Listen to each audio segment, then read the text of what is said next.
નવસારીની નાનકડી સયાજી વૈભવ લાઇબ્રેરી તરફથી આપ સૌનું હું હાર્દિક સ્વાગત કરું છું.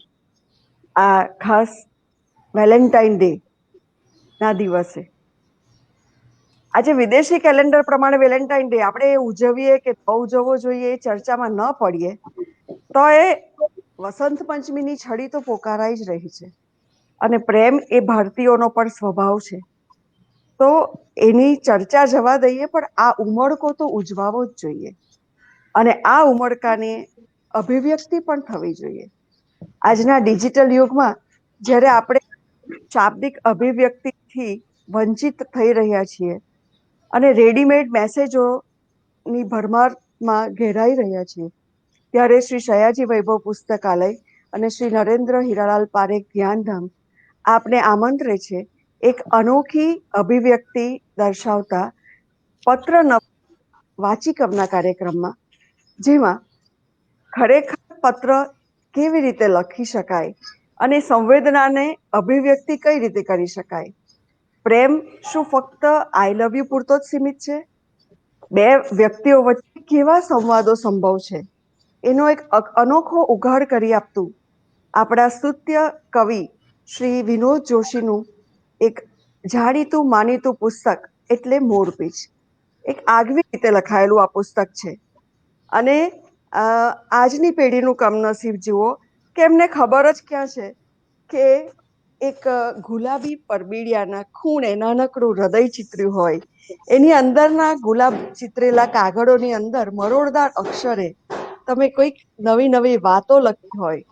આ બધી અભિવ્યક્તિઓ અમે શીખવશું. અને અમે એટલે કોણ? તમે નામ જુઓ છો સ્ક્રીન પર. હું સ્વાતિ નાયક, યામિની વ્યાસ સુરતથી, નરેશ કાપડિયા સુરતથી અને શ્રી વિનોદ જોશી ઓસ્ટ્રેલિયાથી. આ બધાના નામ અમે ઈરાદાપૂર્વક નથી રાખ્યા. અમને પણ ભાઈ, શ્રી, કવિશ્રી, ડોક્ટર આ બધું લખવાનું એવું છે, પણ આ બધા આ ત્રણે ત્રણ લોકોએ અમને કહ્યું છે કે ભાઈ, બેન, ડોક્ટર, ભૂતપૂર્વ વાઇસ ચાન્સેલર કોઈ જ છોગા વગર માત્ર અમને નામથી બોલાવવામાં આવે. કહેવા માટે સિનિયર સિટીઝન, પણ યુવાનોને પણ શરમાવે એટલા સક્રિય આ ત્રણે ત્રણ છે. પણ હું તમને પહેલા વાચિકમના જે આપણા બે પાત્રો છે થવાના, એમનો પરિચયથી શરૂઆત કરું તો યામિનીબેન, પહેલા આપણે શરૂઆત કરીએ નરેશભાઈ કાપડિયા એટલે નરેશ કાપડિયાથી.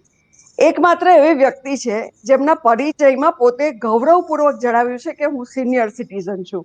ઉંમર સહિત એમણે સિનિયર સિટીઝન કેવડાવે છે, પણ એમની જે પ્રવૃત્તિઓથી ભરપૂર એ યુવાન છે. કોમર્સ ગ્રેજ્યુએટ છે, પત્રકારત્વમાં પોસ્ટ ગ્રેજ્યુએટ અને લોમાં પોસ્ટ ગ્રેજ્યુએશન કર્યા બાદ મીડિયાના તમામ માધ્યમો સાથે સક્રિયપણે સંકળાયેલા છે અને સુરતમાં જે પ્રથમ ટીવી ચેનલ શરૂ થઈ એમનું શ્રેય એમને જાય છે. એ ખૂબ સરસ ફિલ્મ રિવ્યુઅર છે અને એની કોલમ પણ ચાલે છે. ફિલ્મ સ્ટારના પરિચયની પણ એમની ખૂબ સુંદર કોલમ અને પુસ્તક થયા છે. બધાને મજા આવે એવી વાત કે અંતાક્ષરીના લાઈવ સ્ટેજ શો અને ટીવી શો 200 ઉપરાંત એમણે કર્યા છે. એમને ગાતા સાંભળવા પણ એક લાવો છે. અખબારી વાંચન, જૂના ફિલ્મના ગીતો અને માય રેડિયો તથા બુક વર્લ્ડના હજારો ફોલોઅર્સ છે.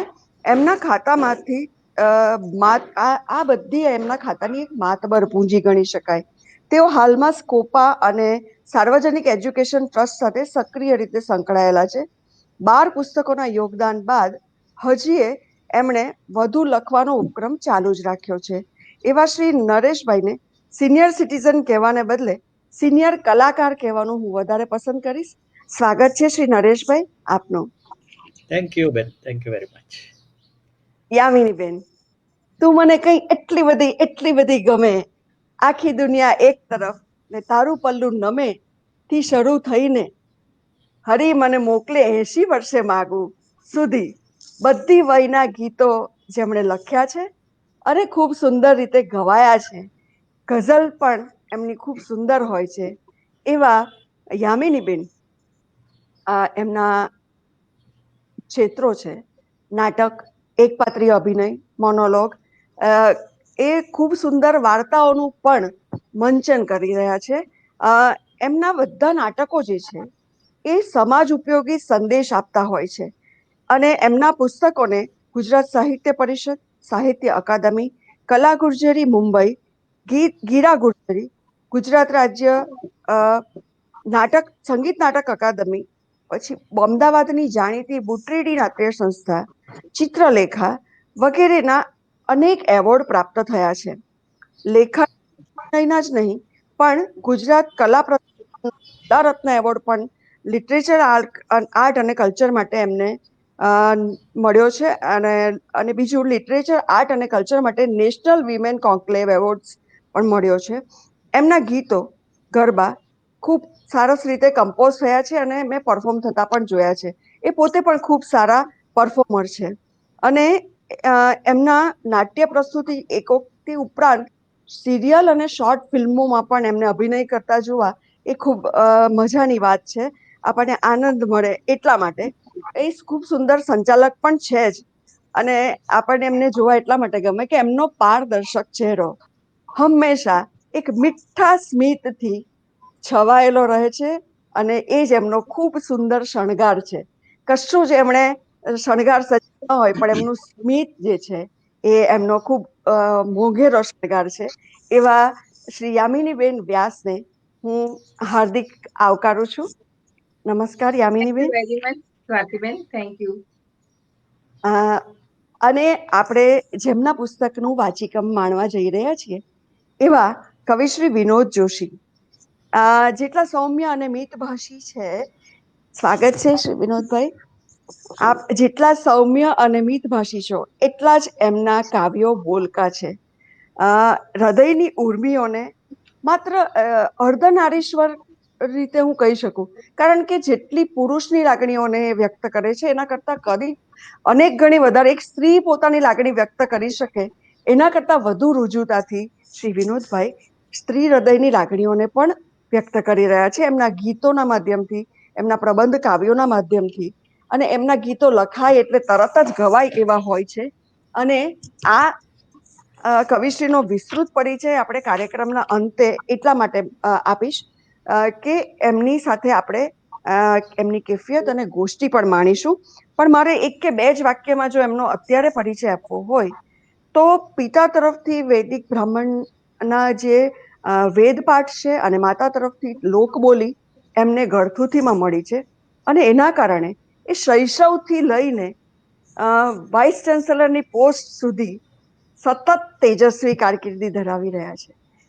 બિન વિવાદાસ્પદ રીતે એમનું આખી કારકિર્દી ખૂબ, એક ગ્રાફ જે છે ને, આપણો ગ્રાફ સામાન્ય રીતે આમ ઉપર નીચે જતો હોય, આ કવિશ્રીનો ગ્રાફ બાળપણથી જે માણસ નાનપણમાં 5-6 વર્ષનું હોય ત્યારથી જોડકણા લખતું થઈ જાય એ અત્યારે આટલા સુંદર ગીતો લખે એમાં કઈ જ નવાઈ નથી. કારણ કે એમણે જે છંદ શીખ્યા એ પહેલા છંદમાં લખવાનું શરૂ કરી દીધું હતું. એટલે એમનો વિસ્તૃત પરિચય અને એવોર્ડ્સની માહિતી આપણે આ વાચિકમ બાદ એટલા માટે આપીશું કે આપણે હમણાં આ વાચિકમને ખૂબ સુંદર રીતે માણવું છે. તો આ વાચિકમ કે પત્રો કે અનુભૂતિ જેમણે લખી છે એ પોતે આ પુસ્તકનો ઉઘાડી કરી આપે તો કેવું સુંદર. તો હું છેક ઓસ્ટ્રેલિયાથી જે આપણી સાથે જોડાયા છે અને બિલકુલ આનાકાની વગર સૌમ્ય રીતે વિનમ્રતાથી જેમણે આપણને પરવાનગી આપી આ કાર્યક્રમ કરવાની, એમને શ્રી વિનોદ જોશીને આમંત્રણ આપું છું કે એઓ શ્રી આ પુસ્તકનો, આ વાચિકમનો ઉઘાડ કરી આપે. આભાર. આપ સૌને નમસ્કાર. સ્વાતિબેન, યામિનીબેન, નરેશભાઈ અને જે કોઈ આપણને અત્યારે જોઈ સાંભળી રહ્યા છે એ સૌને આજનો આ વિશિષ્ટ નામધારી એવો પ્રેમ દિવસ મુબારક. આપણે આજે જે કૃતિ નિમિત્તે મળી રહ્યા છીએ અને વાત કરી રહ્યા છીએ એ મારી લખેલી છે એ તો યોગાનુયોગ છે. વાસ્તવમાં તો આ કૃતિ એ આપણા સૌના ભાવનું સંમિલન છે. દુનિયાના કોઈ પણ દેશમાં રહેલો માણસ જે અનુભવી શકે એ અનુભૂતિ આ મોરપીંછમાં છે. સ્વાતિબેને કહ્યું કે એમાં પત્રો છે. હા, આ પત્રકથા છે. બીજા શબ્દમાં કહીએ તો પત્ર નવલ છે. નવાઈની વાત એ છે કે આજે આપણે પત્રોની દિશામાં કેટલા બધા નિષ્ક્રિય બની ગયા છીએ, કારણ કે એ કાગળ, એ પેન, એ કાગળનું ગળી વળીને એક કવરમાં સંતાઈ જવું અને એના પર જાણે કદી ન ઉખડે એવા કોઈ એડહેસિવથી એને બંધ કરીને ટપાલ પેટીમાં નાખીને પછી કોઈકને એ મળશે એવી આસ્થા અને કોઈક એ મેળવી રહ્યાની પ્રતીક્ષા, એ બંને જ્યારે જોડાતા હશે ત્યારે એ કેવો એક સુયોગ હશે અને એ આનંદ આપણા સૌની કેવી વિભોરતાનો હશે એ આપણે કલ્પી શકીએ. જે સમયમાં આપણે જીવી રહ્યા છીએ એમાં અત્યારે માત્ર એક ટેરવાના સ્પર્શે દુનિયાના કોઈ પણ છેડે આપણે પહોંચી જઈ શકીએ છીએ, માહિતી આપી શકીએ છીએ, માહિતી લઈ શકીએ છીએ, પણ પેલા ભાવનું શું જે બંધ હોય અને પ્રગટ થવા મથતો હોય? એ ભાવનું શું કે જે દૂરથી ઘર તરફ આવતો દેખાતો ટપાલી પોતાના હાથમાં અનેક પત્રો લઈને આવતો હોય અને એમાંનો એક પત્ર મારો પણ હોય એવી અભિલાષામાં પુરાયેલો હોય. તો આ એક એવી પત્ર નવલ છે જેમાં બે કલ્પિત પાત્રો અનન્યા અને અપૂર્વ પરસ્પરને પત્ર લખે છે. બંને યુવાન છે. મારા કલ્પેલા પાત્રો છે. ભાવનગરના દૈનિક સૌરાષ્ટ્ર સમાચારની એક કોલમમાં મેં દર રવિવારે એક પત્ર અપૂર્વ લખે અને એક પત્ર અનન્યા એના ઉત્તર રૂપે લખે, એવી રીતે આ શ્રેણી કરેલી અને એ શ્રેણી એટલી સરસ થઈ, એટલી બધી વાચકોને પસંદ પડી કે એ ગ્રંથ રૂપે પ્રગટ કરી. આજે તમારી સન્મુખ એ ગ્રંથના કેટલાક અંશોનું પઠન વાચિકમ સ્વરૂપે યામિનીબેન અને નરેશભાઈ કરવાના છે. આ આખી કૃતિ નથી.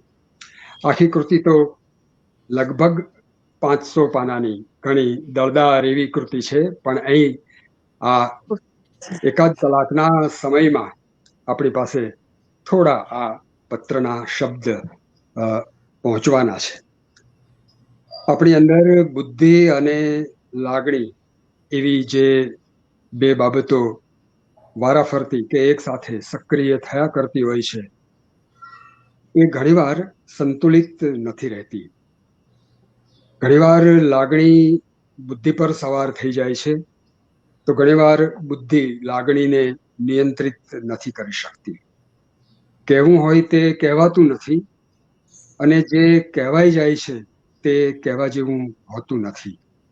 આવી એક દ્વિધામાં મુકાયેલા આપણે સૌ અભિવ્યક્ત કેમ થવું એના પ્રમાણો, એના ધોરણો, એના કોષ્ટકો, એના માપદંડ એ શોધતા હોઈએ છીએ. જરાક નજર આજુબાજુ કરીએ તો તરત આપણને ખ્યાલ આવે છે કે જેની સામે આપણે જોઈએ છીએ એ માત્ર એક વસ્તુ, માત્ર એક વ્યક્તિ, માત્ર એક પરિસ્થિતિ એવું નથી, પણ એની અંદર રહેલું એનું એક બીજું સૌંદર્ય, એક બીજું સત્વ એ પણ છે.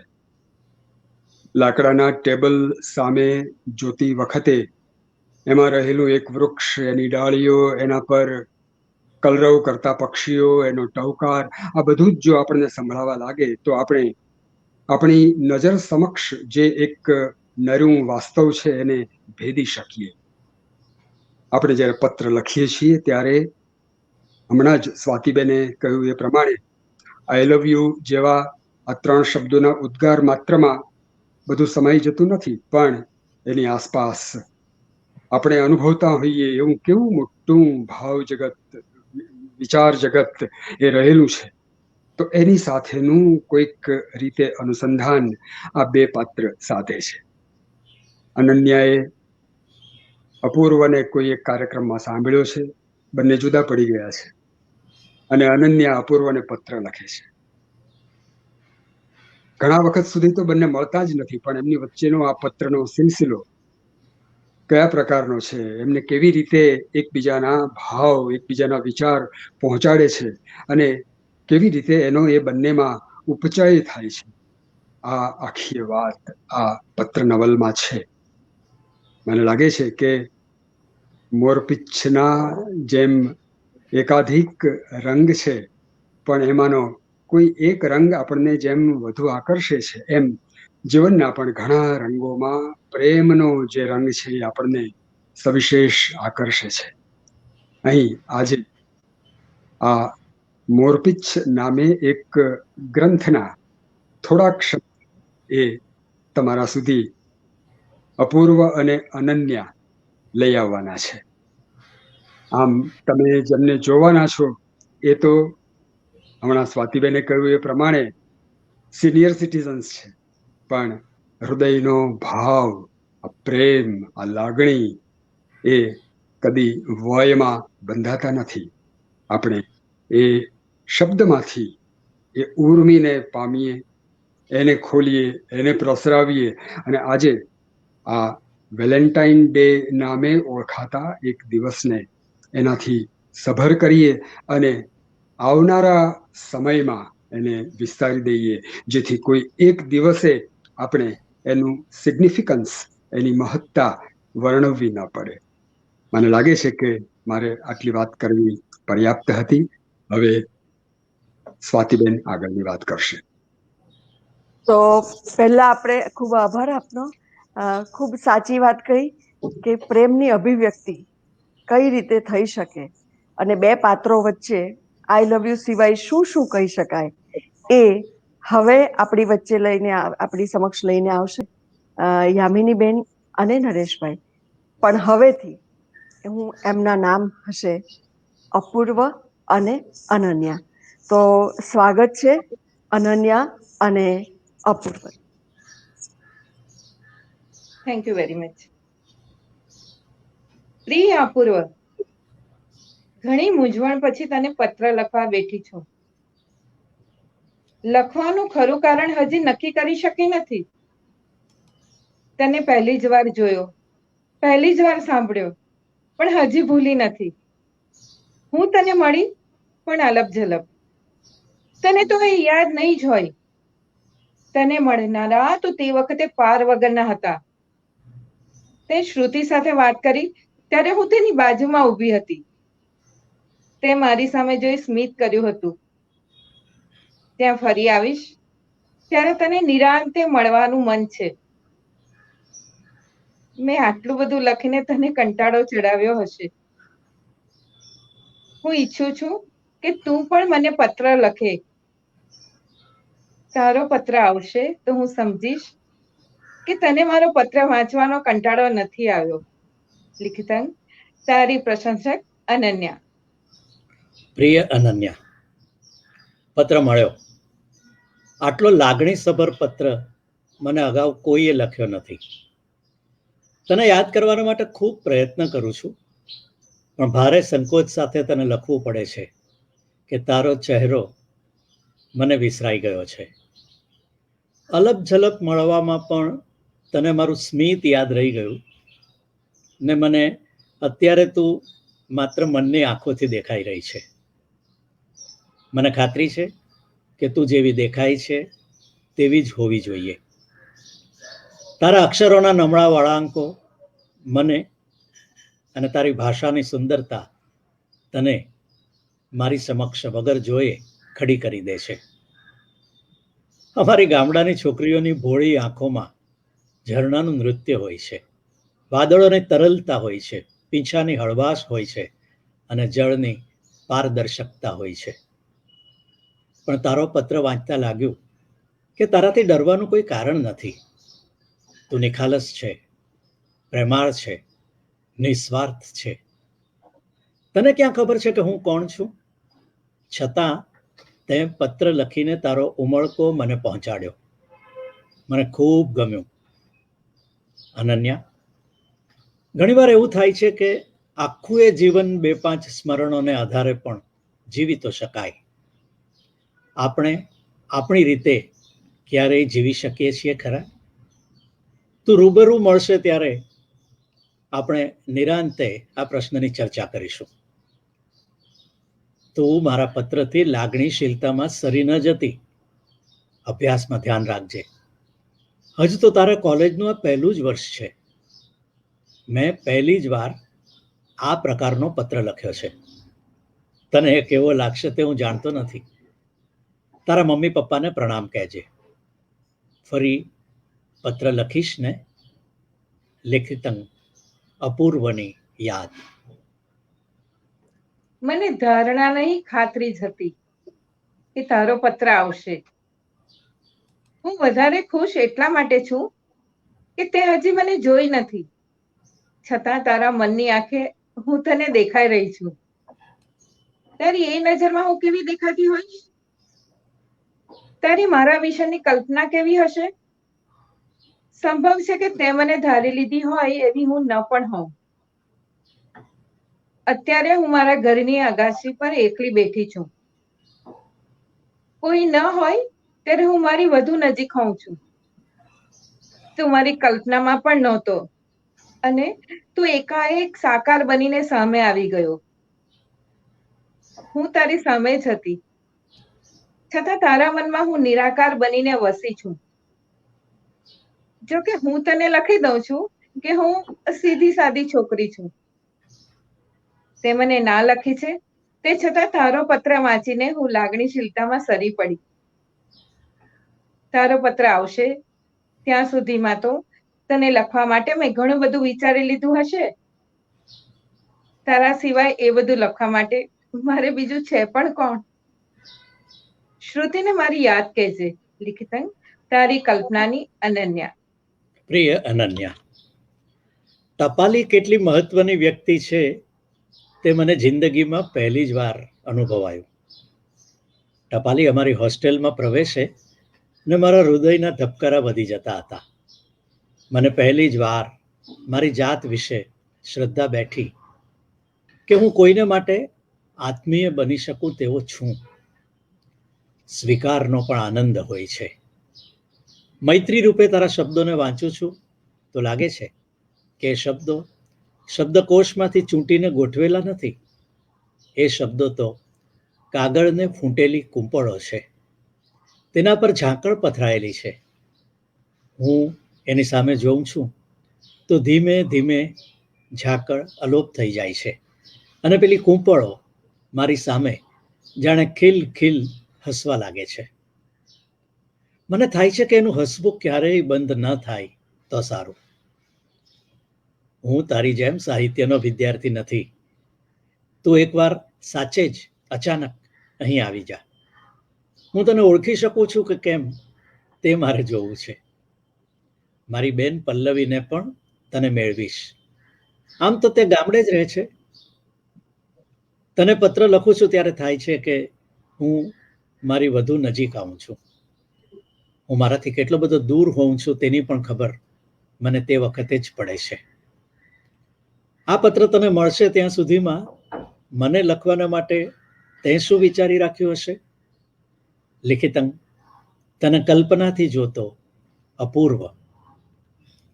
પ્રિય અપૂર્વ, પત્ર મળ્યો. મેં તને પત્ર લખ્યો તે ક્ષણથી જ હું તારા પત્રની પ્રતીક્ષા કરવા લાગી હતી. આટલા દિવસ માંડ ગયા. આજે તારો પત્ર હજી તો ટપાલીના હાથમાં હતો ત્યાં જ હું કૂદીને ઝડપભેર બારણે પહોંચી ગઈ. તારો જ પત્ર હતો. એ જોઈને મારા ચહેરા પર જાણે અજવાળું થઈ ગયું. પપ્પાએ જોયું કે હું બહુ ખુશ થઈ ગઈ છું. એમણે મને એમની પાસે બોલાવી, માથા પર હાથ ફેરવી વાલ કર્યું. પછી મારી ખુશીનું રહસ્ય પૂછ્યું. મેં તારો પત્ર એમના હાથમાં મૂકી દીધો. પપ્પાએ કવરના એક ખૂણે લખાયેલું તારું નામ વાંચ્યું. પછી મારી સામે જોઈ સ્મિત કર્યું. કવર મારા હાથમાં પાછું મૂકતા એમણે પૂછ્યું, તું અને અપૂર્વ એકબીજાને મળ્યા છો? મેં કહ્યું, હું અપૂર્વને ઓળખું છું, અપૂર્વ મને નથી ઓળખતો. પપ્પાએ મને વાલથી સૂચન કર્યું, તારે એકવાર અપૂર્વને મળી લેવું જોઈએ. પપ્પાનું સૂચન બરાબર લાગે છે. આપણી વચ્ચે હજી પ્રત્યક્ષ કશી જ ઓળખાણ નથી. આટલી ઠંડીમાં પણ અંદર કોઈ હૂંફાળું સંવેદન થાય છે. પણ હું તને મારા વિશે કોઈ ભ્રમમાં નહીં રાખું. હું તને મળીને કહીશ કે હું એ જ અનન્યા છું. ત્યારે તું મને શું કહીશ? આપણી વચ્ચે શી વાતો થશે? મને લાગે છે કે આપણી વચ્ચે કંઈક ન સમજાય તેવું કશુંક વિકસી રહ્યું છે. કદાચ આપણને બંનેને એ ગમવા લાગ્યું છે. 3 દિવસ પહેલા અમારા વર્ગના બધા વિદ્યાર્થીઓ લોથલમાં પ્રાચીન સંસ્કૃતિના અવશેષો જોવા ગયા હતા. સૌએ નક્કી કર્યું હતું કે સરકારી બસમાં જઈએ. એક સીટ પર બેઠેલા યુવાને તારા જેવું શર્ટ પહેર્યું હતું. ઘડીભર તો મને થયું કે તું હોઈશ, પણ પછી મન મનાવ્યું કે તું વળી આ બસમાં ક્યાંથી હોય? આ નિમિત્તે મેં તને પ્રવાસમાં યાદ કર્યો. તું માને છે તેટલી હું ગંભીર કે વિચારશીલ નથી. મમ્મી રોજ મને ડાહી થવાની શિખામણ આપે છે અને પપ્પા મને તોફાની બનતા શીખવે છે. દેખીતું છે, હું પપ્પાની વાત વધુ માનું છું. હું ક્યારે આવું તે જણાવજે. પલ્લવીને પણ એ દિવસે બોલાવી રાખજે. લિખિતન પત્રાતુર અનન્યા. પ્રિય અનન્યા, આ ક્ષણથી જેવું લાગવા માંડ્યું છે કે આ પત્ર પૂરો થશે ને તું જાણે મારી સામે આવીને ઊભી રહી હોઈશ. તે અહીં આવવાની ઈચ્છા પ્રગટ કરી એટલી વાતથી જ હું તને આટલી નિકટ અનુભવવા લાગ્યો. તો તું ખરેખર સામે આવીને ઊભી રહીશ ત્યારે મને શું થશે? આપણે પ્રત્યક્ષ મળી શકીએ એવી એક તક સરકી ગઈ. લોથલ જતી બસમાં તારો મને જોયાનો જે વહેમ હતો તે સાચો હતો. તું મારી પાસે આવી હોત તો ઓળખાણ એ વખતે જ થઈ જાત. મેં તો તને જોઈ જ નથી એટલે હું તો તને એ બધામાંથી કેવી રીતે ઓળખી શકું? તું આ અઠવાડિયે કોઈ પણ દિવસ આવ. તું મળશે એ વાતનો રોમાંચ કેમ થાય છે? તું આવીશ એ પહેલા તારું કાલ્પનિક રૂપ મન ભરીને જોઈ લઈશ, કારણ કે એ મારું સર્જન છે. લિખિતન તારી રાહ જોતો અપૂર્વ. પ્રિય અપૂર્વ, પત્ર મળ્યો તે ક્ષણથી જ હું તારી પાસે વહેલી વહેલી ક્યારે દોડી આવું તેવી અભિલાષા મનમાં સળવળવા માંડી હતી. છતાં હું ત્યાં ન આવી શકી. પણ મેં તને ખૂબ બધી વાર યાદ કર્યો છે. કદાચ તને ખૂબ હેડકી આવી હશે. તારો પત્ર વાંચતા વાંચતા મારા હોઠ પર સ્મિત ફરકતું રહેતું હતું. એની ખબર ત્યારે પડી જ્યારે પપ્પાએ પૂછ્યું, અપૂર્વાનો પત્ર છે? મેં કહ્યું, તું મને બોલાવે છે. તો પપ્પાએ ખુશ થઈ રજા આપી. પપ્પા મારી લાગણીની ખૂબ કાળજી લે છે. જો મૂળ વાત તો રહી જ ગઈ. આવતા અઠવાડિયે અમારી કોલેજનો વાર્ષિક ઉત્સવ છે. એમાં એક નાટક ભજવવાનું છે અને એ નાટકમાં હું એક પાત્ર ભજવીશ. કયું પાત્ર ખબર છે? એક મહારાણીનું.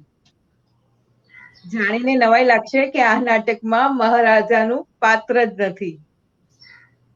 એક વિનંતી કરું અપૂર્વ, તું મને તારી બહુ નિકટ ન અનુભવતો.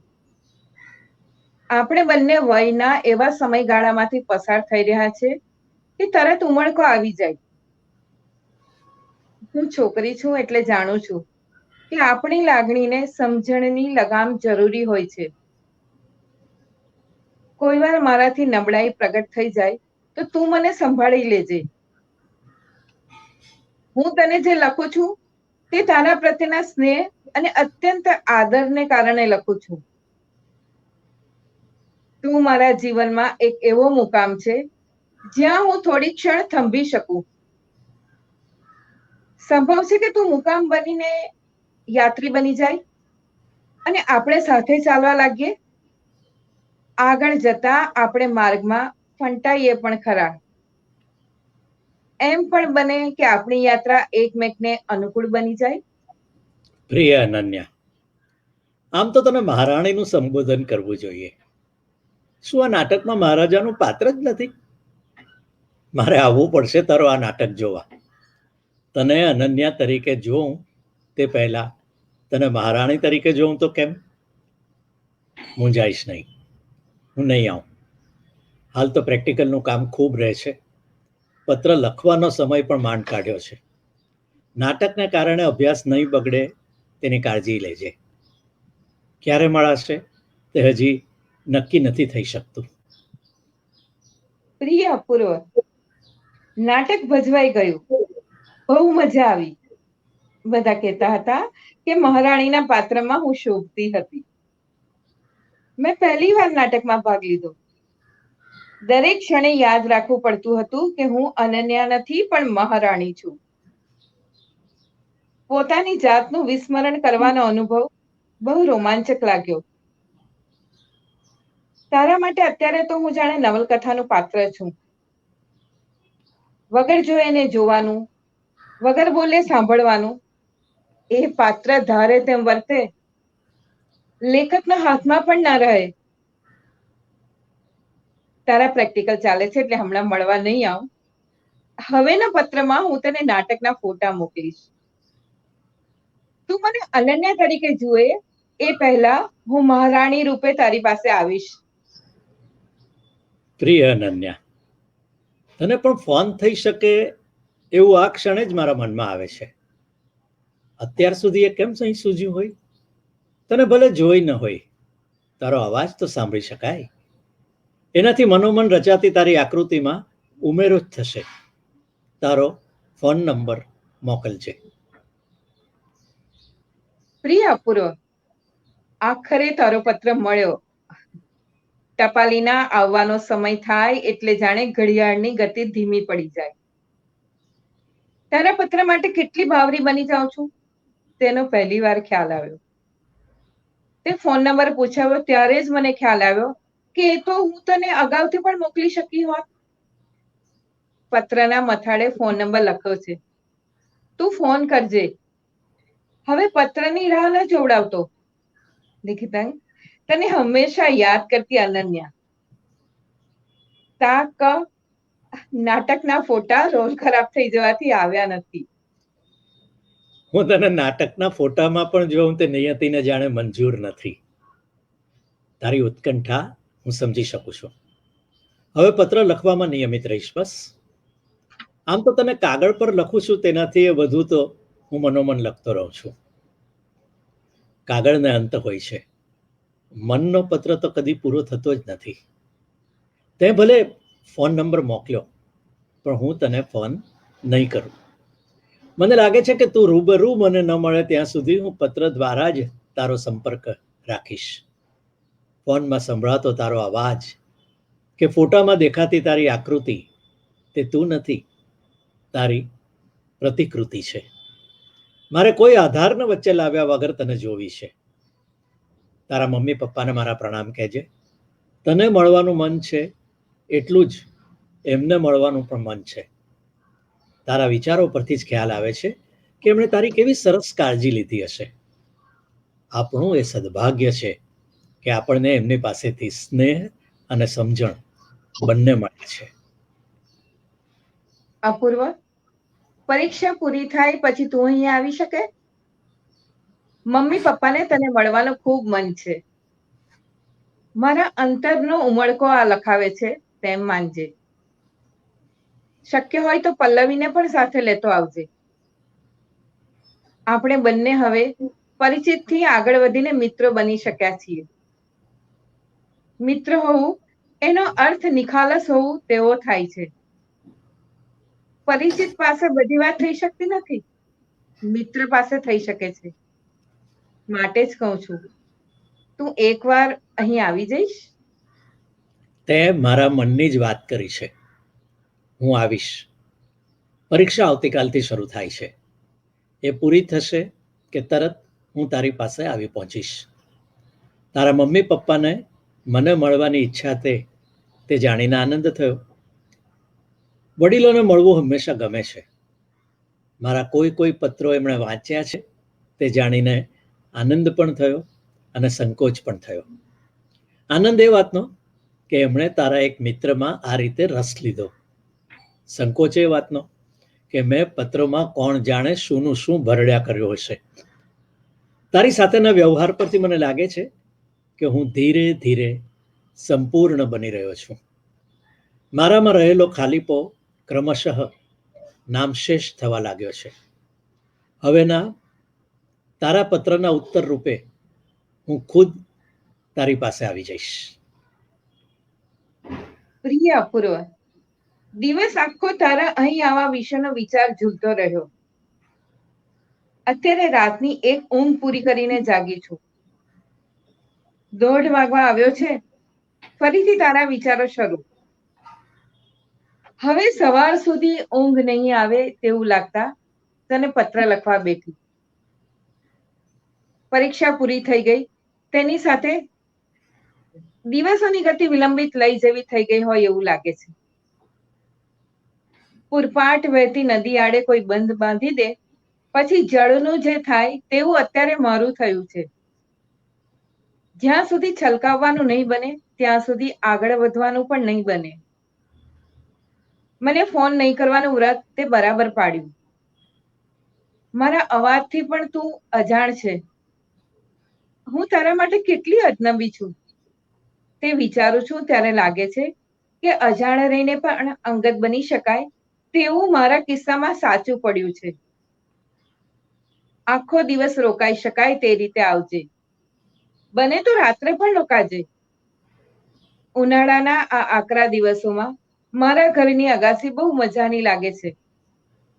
મમ્મી પપ્પા સાથે અગાસીમાં આપણે ગપસપ કરીશું. હવે તો મળીએ છીએ ને. લિખિતાંગ તારી રાહ જોતી અનન્યા. પ્રિય અનન્યા, હજી વિશ્વાસ નથી બેસતો કે હું તને મળીને પાછો આવ્યો છું. તને કલ્પનાથી જ એટલો પામી શક્યો હતો કે તને મળવું તે પણ જાણે કલ્પનાનો વિસ્તાર જ હોય તેવું લાગ્યું. તારા વિશેની પ્રત્યેક કલ્પનાને હવે વાસ્તવિકતાની મહોર લાગી ગઈ. મેં તને જેવી કલ્પી હતી તેવી જ તું નીકળી. રેલવે સ્ટેશન પર બુક સ્ટોલ પાસે તને ઊભેલી જોઈ ત્યારે તારી નજર બાવરી હરણીની માફક મને પ્લેટફોર્મ પર શોધી રહી હતી. પેસેન્જરોની ભીડ વચ્ચે લપાતો છુપાતો હું તારી લગોલગ આવી ગયો ત્યાં સુધી તારી નજરનો આમ તેમ હિલોળા લેતો લય મેં જોયા કર્યો. એકાએક તારી સન્મુખ આવી જઈને તને ચોંકાવી દેવાનો બહુ આનંદ આવ્યો. અણદીઠી સાદગી અને સુંદરતાનો જે અનુભવ તારા પત્રોમાં હું કરતો રહ્યો હતો તે સાક્ષાત તારામાં દેખાયો. મને ખાતરી થઈ ગઈ કે અનન્યા તારા સિવાય બીજી કોઈ હોઈ જ ન શકે. તારું નામ અનન્યા એટલે જ તો હશે. તે હાથ લંબાવ્યો અને તારી હથેળીને ક્યારે મારી હથેળીએ મળી લીધું તેની મને પણ ખબર ન પડી. મને પહેલી જ વાર એ અનુભવ થયો કે તારા સ્પર્શથી પણ મારામાં પણ સુંદરતાનો સંચાર થાય તે જરૂરી હતું. તું મને મળી તે મારા જીવનની આજ સુધીની સૌથી મોટી ઉપલબ્ધિ છે. તને મળીને મેં મારો આત્મવિશ્વાસ વધુ દૃઢ થતો અનુભવ્યો છે. મારી ચેતનાની શગમાં તે દિવેલ પૂર્યું છે. વરસાદ પછી ધરતીને શો અનુભવ થતો હશે તે તો તું જ કહી શકે. આકાશ તો ત્યાં પણ ગોરંભાયું હતું ને. તારો પત્ર મળ્યો અને જાણે ફરીથી તું મળ્યો હોય તેવું લાગ્યું. ભાવ વિભોર થઈ ગઈ. તું આવ્યો તે તો મને ગમ્યું જ. મમ્મી પપ્પા પણ ખૂબ રાજી થયા. ભીંજાયેલી ધરતીની સોળમ જેટલું પવિત્ર બીજું કશું હોતું નથી. મારે મન તો તું જ વરસાદ. તારા સ્નેહની છાલકથી મારા રોમે રોમ સાત્વિક સુગંધથી તરબતર થઈ ગયા. બધું અચાનક છતાં સાવ સ્વાભાવિક. તારી ટ્રેન ઉપડી એક ક્ષણે હું અવાક બની ગયેલી. આપણા સાનિધ્ય વચ્ચે લંબાતા ક્ષણોના વિસ્તારને હું લાચાર બનીને જોતી રહી. પાટા પર સરકતા એક અસ્તિત્વને મારાથી દૂર ને દૂર જતું અને પછી નજરની સરહદોમાં ઓગળી જતું મેં જોયા કર્યું. ઘરે પહોંચી ત્યાં સુધીમાં તો મારા હૈયામાં એકાંતે માળો બાંધી દીધો. મને લાગ્યું કે મારું કંઈક ખોવાઈ ગયું છે. જે કંઈ હતું એ બધું કદાચ તારી સાથે જતું રહ્યું છે. આટલી તીવ્રતાથી હું તને અનુભવતી હોઈશ તેવું મેં નહોતું ધાર્યું. પપ્પાએ તારા વિશે એક સરસ નિરીક્ષણ કર્યું. એમણે કહ્યું કે તારું કહેવું અસ્પષ્ટ રહે એટલો તું મિતભાષી નથી અને સામાન્ય કંટાળો આવે એટલો તું વાચાળ નથી. તું અભિવ્યક્તિનું આ શાસ્ત્ર ક્યાંથી શીખ્યો? તું મારા માટે કંઈ ન લાવ્યો એવું કેમ માને છે? હું તને એક દિવસ ચોક્કસ કહીશ કે તું મારા માટે શું લાવ્યો હતો. આંખો વગર દેખાય, આકાર વગર પરખાય એવી ચીજ તે જોઈ છે? મેં જોઈ છે. તે મને જે આપ્યું એ જ હું તને પણ આપું તો તને ગમશે? તારા ઉત્તરની રાહ જોઈશ. લિખિતન, તને યાદ કરતી અનન્યા. તારો પત્ર ફરી ફરીને વાંચતો જ રહ્યો. દરેક વખતે મને એમ લાગ્યું કે હું તને નવી નવી રીતે પામું છું. હજી ધરાતો નથી. ફરી વાંચું છું અને ફરી હું તને લઉં છું. તારા શબ્દોએ મને પહેલી જ વાર કોઈ જુદો જ અનુભવ કરાવ્યો. તને મળ્યા પછી હવે એ શબ્દનો અર્થ હું પૂરેપૂરો પામી શકું છું. હવે મને સ્પષ્ટ સમજાવવા લાગ્યું છે કે આપણી વચ્ચે મૈત્રીથી વિશેષ સુંદર એવો કોઈક સંબંધ વિકસી રહ્યો છે જે આપણને બંનેને મંજૂર છે. મારે તને સ્પષ્ટપણે લખી દેવું છે કે હું તને ચાહવા લાગી છું. મને ખબર છે કે વળતા પત્રમાં તું મને આમ લખવાનો છે. તને ચાહવાનો ખુલ્લો એકરાર ન કરું ત્યાં સુધી મને ચેન પડે તેમ નથી. તું સ્વભાવે સંકોચશીલ છે.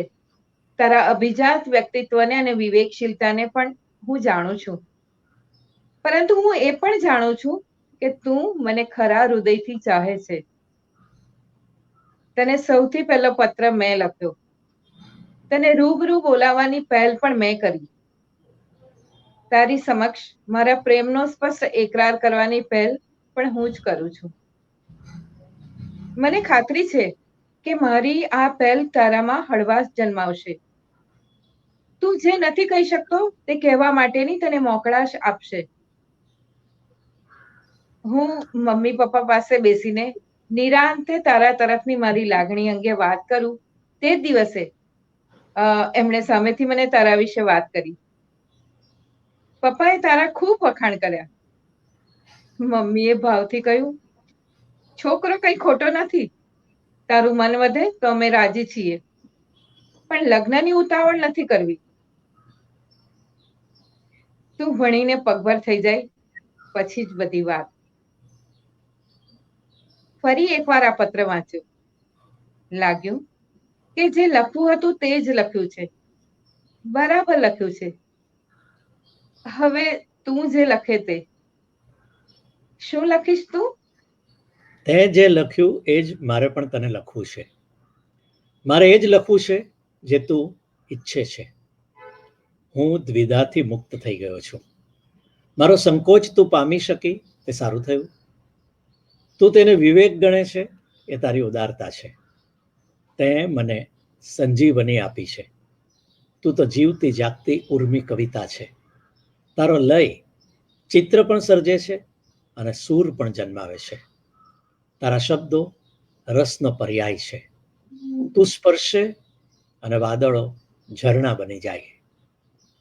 અને હા, ફર્સ્ટ ક્લાસમાં પાસ થવા બદલ અભિનંદન. છાપામાં તારું પરિણામ જોયું અને હું ઉછળી પડ્યો. તારામાં મેં મૂકેલી શ્રદ્ધા ખોટી નથી તેનું પ્રમાણ તે આપી દીધું. ત્યાં વરસાદ તો છે ને?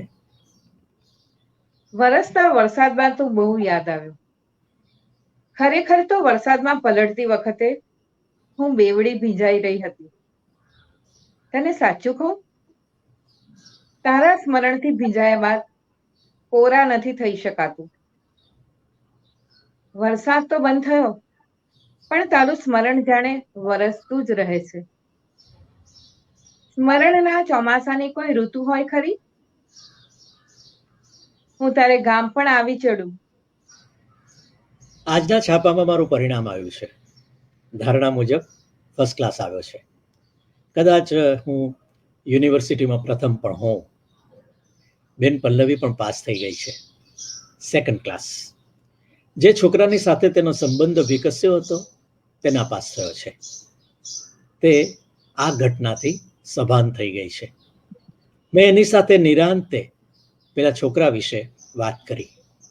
એ સંબંધ અયોગ્ય હોવા અંગે હવે પલ્લવીને પણ ખાતરી થઈ ગઈ છે. વરસાદમાં મારા ગામની લીલીછમ બનેલી ટેકરીની ટોચ પર બેઠા બેઠા દૂરના રસ્તેથી આવતી દેખાતી બસને જોઉં કે તરત મનમાં થઈ આવે છે કે એમાં કદાચ તું બેઠી હોય. છેવટે તારે ગામ આવી તો શકી. પાછી ભલે ફરી, પણ ચિત્ત તો હજી ત્યાં જ રોકાયેલું છે. ગામડાનો આટલો નિકટનો મારો પહેલો અનુભવ. ખાસ તો તને અને તારા પરિવારને તારા જ ઘરમાં મળવાનું બન્યું. એનો આનંદ વિશેષ છે. બધાએ મને જાણે હથેળીમાં રાખી. તમે બધા મારા માટે આટલા લાગણીશીલ છો તેની મને કલ્પના નહોતી.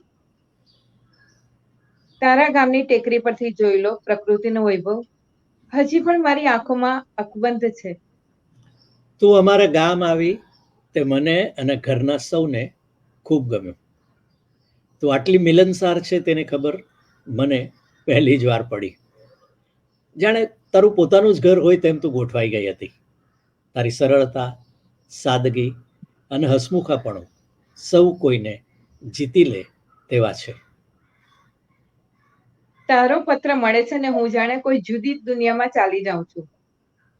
ત્યાંથી પાછા ફરવાનું મન થતું નથી, પણ એ યાત્રા લંબાવી પણ શકાતી નથી. પપ્પા મારી માટે સ્વેટ માર્ડનનું પુશિંગ ટુ ધી ફ્રન્ટ પુસ્તક લાવ્યા છે.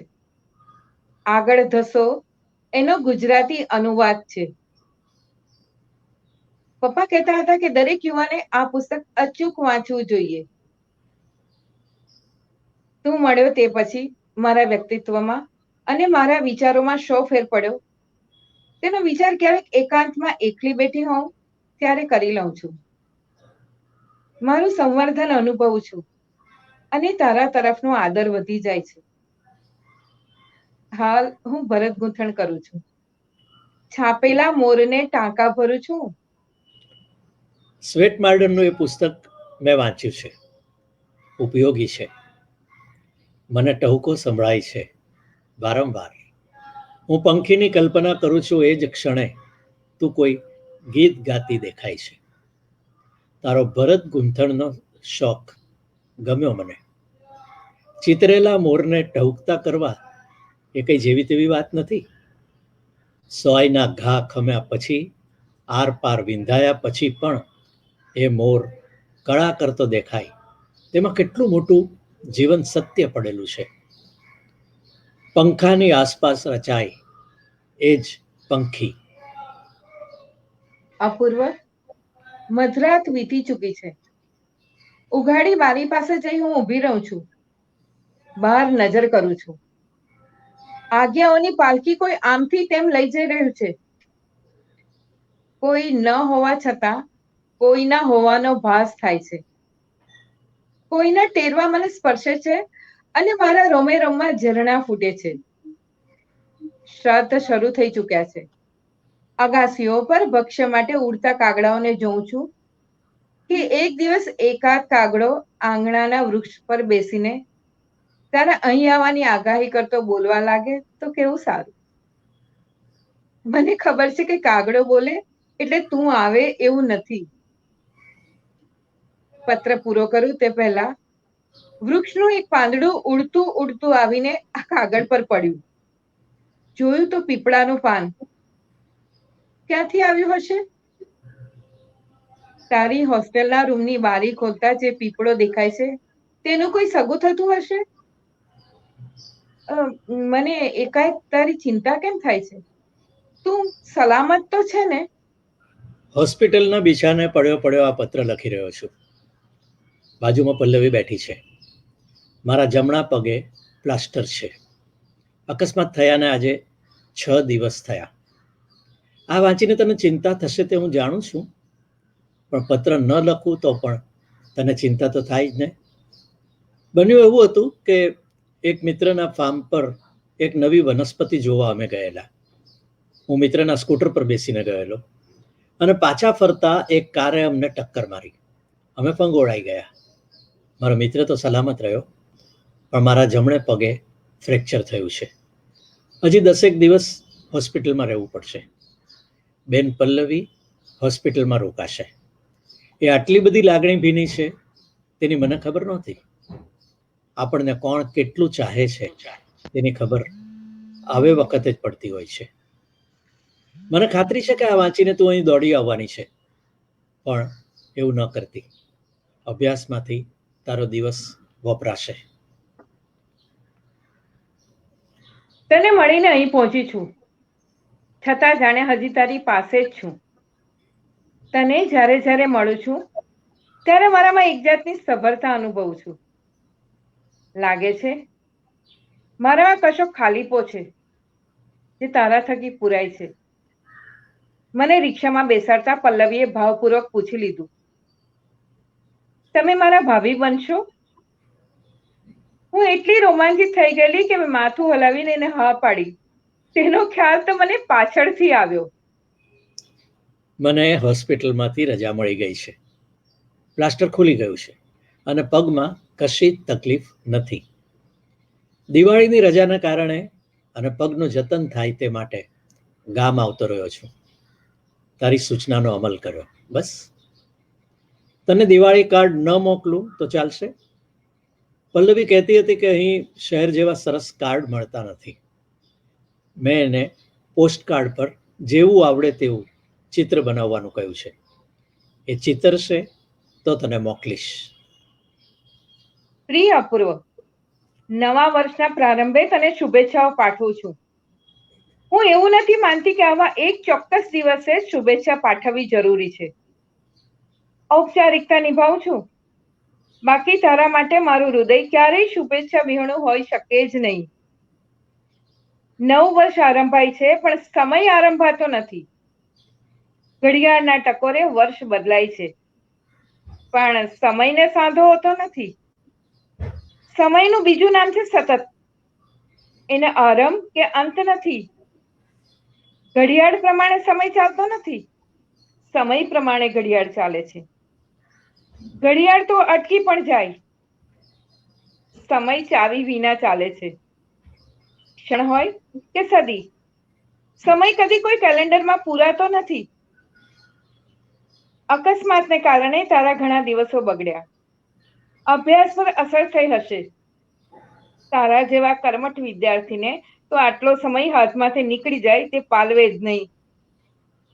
પણ મને વિશ્વાસ છે કે તું વધુ મહેનત કરીને પહોંચી વળીશ. મને પત્ર લખવામાં સમય બગડતો લાગે તો ન લખીશ. તું કહે તો હું પણ હમણાં તને પત્ર ન લખું. એ વાંચવામાંથી તારો સમય તો બચી શકે ને. લિખિતં અનન્યાની સ્નેહ યાદ. પ્રિય અનન્યા, નવા વર્ષના પ્રારંભે તને પણ શુભેચ્છાઓ. હું પણ તારી જેમ જ માનું છું કે સમયને કોઈ સાંધો હોતો નથી. તારા પત્રો મારો સમય બગાડતા નથી, સુધારે છે. મારે માટે તે પ્રબળ ઉદ્દીપક છે. તારો પત્ર વાંચું છું ત્યારે દરેક વખતે હું વિચારું છું કે આટલા સ્નેહથી મને ભીંજવી દેનાર, જે કારણથી મને એનો પોતાનો માને છે, એને લાયક મારે રહેવાનું છે. અભ્યાસની પળોમાં મારી એકાગ્રતાને ખંડિત કરે તેવો નિર્બળ તારો સ્નેહ નથી.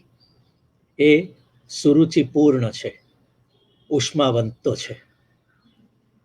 ગઈકાલે રાત્રે મમ્મી પપ્પા અને પલ્લવી જમી લીધા પછી બેઠા બેઠા ગપશપ કરતા હતા. અચાનક જ મમ્મીએ મને કહ્યું, તું એકવાર અનન્યાના મમ્મી પપ્પાને તો અહીંયા બોલાવ. સાચું કહું તો મને આવો વિચાર કદી આવ્યો જ નહોતો. આ સાંભળીને મને લાગ્યું કે આપણે હજી સાવ બાળક જ છીએ.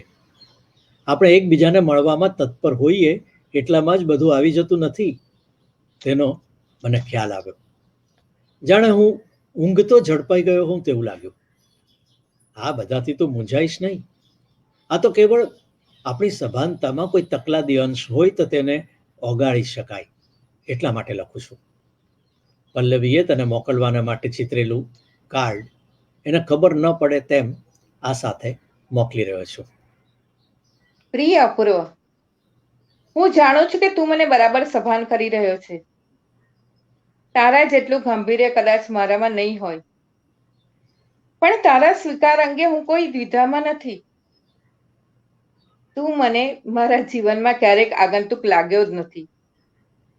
મને સતત લાગ્યા કરે છે કે તું મારો એક છૂટો પડી ગયેલો અંશ છે. આપણા એકબીજાના સ્વીકારથી જ આપણે અખંડ બની શકનાર છીએ. મમ્મી પપ્પાને તારો પત્ર વંચાવ્યો. એ બંને જરૂર તારે ત્યાં આવશે. એમણે ક્યારેય મારા પર એમની ઈચ્છાઓનો બોજ રાખ્યો નથી, અને હું જેવી છું તેવી એમની પાસે હંમેશા વ્યક્ત થઈ છું, એટલે તો હળવી ફૂલ રહી શકી છું. તું એક ઉત્તમ વૈજ્ઞાનિક અને તારી શોધની બોલબાલા થઈ જાય તેવી મારી મનોકામના છે. આપણો સંબંધ તો પછી થયો, પણ તને પહેલી જ વાર જોયો ત્યારે જ મારા અંતરમાં આવી અભિલાષાએ આકાર લઈ લીધો હતો. ઉછળકૂદ થતા વિચારો કાગળ પર ઉતરે છે ત્યારે જ મને ખબર પડે છે કે હું ખરેખર શું વિચારી રહી છું. એક પ્રખર વક્તાએ એમનું પ્રભાવશાળી ભાષણ પૂરું કરતા અંતે કહ્યું હતું, આજે હું બોલ્યો એમાંથી મને ઘણું જાણવા મળ્યું. મમ્મી પપ્પા ક્યારે ત્યાં આવે તે લખજે. ફોન તો તું ક્યારે કરતો જ નથી, પત્રથી જ વાત કરે છે. ફોન કરે તો તારો અવાજ સાંભળવા મળે. તું કહે છે કે ફોન પર થયેલી વાતો ટકે નહીં, પત્ર ફરી ફરીને વાંચી શકાય. તું કહે તે મંજૂર. તને ઠીક લાગે તેમ કરજે. અનન્યાની સ્નેહિયાદ. પ્રિય અનન્યા, મને પગે હવે સંપૂર્ણ સારું છે. વાગ્યું હતું તે વાત જ હવે વિસરાઈ ગઈ છે. ટેકરીની ટોચે જઈ આવ્યો એ જાણીને જ તને ચિંતા ટળી જશે. તારા પત્રમાં લખેલી કેટલીક સ્પષ્ટ વાતોથી મને બહુ પ્રસન્નતા થઈ. હું પણ માનું છું કે આપણા સંબંધની દિશામાં આપણા વડીલો પરસ્પર મળીને કોઈ નિર્ણય પર આવવા જાય તો તે સારું જ છે. ગામથી નીકળ્યો ત્યારે પલ્લવીએ દિવાળી કાર્ડની શોધાશોધ કરી મૂકી હતી. છેવટે મેં એને કહી દીધું કે એ કાર્ડ તો મેં તને ટપાલમાં રવાના કરી દીધું. ત્યારે એ બોલી, એ કાર્ડમાં મારાથી ભૂલમાં ભાભી એમ નથી લખાઈ ગયું ને? કેવી બાવરી છે મારી બેન.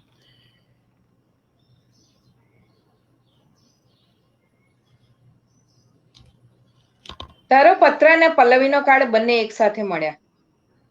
દિવાળીના દિવસોમાં ટપાલનું ધાર્યું રહેતું નથી.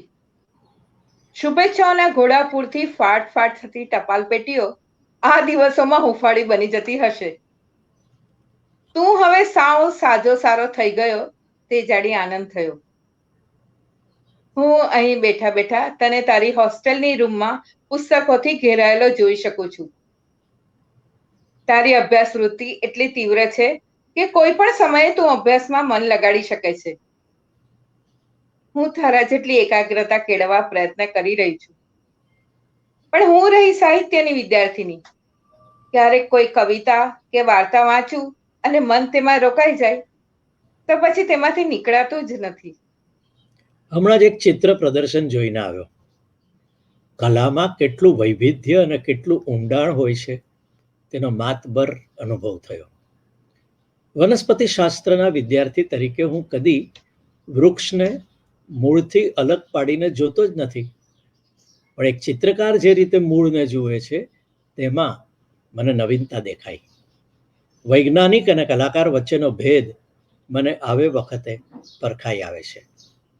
બંને રહસ્યની ખોજ કરે છે, પણ જુદી જુદી રીતે. હવે એક બીજી વાત, એક ફાઉન્ડેશન તરફથી મારે અમેરિકા જવાની તક ઊભી થઈ છે. હજુ તો 6 મહિના પછી જવાનું છે, પણ એના માટેની કાર્યવાહી અત્યારથી કરવી પડે તેમ છે. 3 મહિના માટે જવાનું છે. ત્યાંની એક યુનિવર્સિટી અન્ય દેશોના વનસ્પતિ શાસ્ત્રના સંશોધકોને દર વર્ષે નિમંત્રે છે. હું અરજી કરું છું, તક મળે તો જઈ આવવું છે. કલ્પના કરું છું કે હું તારાથી આટલે બધો દૂર હોઉં તો મને શું થાય? તારી સામેથી અસ્ત થતો સૂર્ય મારી સામે આવીને એનો પ્રકાશ પાથરે. અરબી સમુદ્રમાં ઉઠેલી જળની એક લકીર દરિયાઓ પાર કરતી મને ત્યાં એટલાન્ટિકના કિનારે આવીને તારા સમાચાર આપી જાય. અપૂર્વ, તારો પત્ર મળ્યો. તને અમેરિકા જવાની તક છે તે વાંચી હું પળભર રોમાંચિત થઈ ગઈ. પણ પછી તું આટલા સમય સુધી મારાથી હજારો માઇલ દૂર હોઈશ એ વિચારે સ્તબ્ધ પણ બની ગઈ. દુનિયાનો નકશો લઈને બેઠી. ભારત અને અમેરિકા વચ્ચેનું અંતર કાગળ પર માપતી રહી. ફૂટપટ્ટીના અમુક ઇંચમાં માપી શકાતું અંતર વાસ્તવમાં કેટલું બધું છે તે જાણી ધ્રુજારી થઈ આવી. પણ મને ઊંડો ભરોસો છે કે અમેરિકા જવા માટે તને પસંદ કરવામાં આવશે. મમ્મી પપ્પા પણ તને આવી તક મળે છે તે જાણી ખૂબ ખુશ થયા છે. તારો પત્ર મળે છે તે ક્ષણ સુધી હું જે હોઉં છું તે તારો પત્ર મળ્યા પછી તરતની ક્ષણે બદલાઈ જાય છે. તારો દરેક પત્ર મને કોઈ ને કોઈ નવી વાતમાં તાણીને લઈ જાય છે.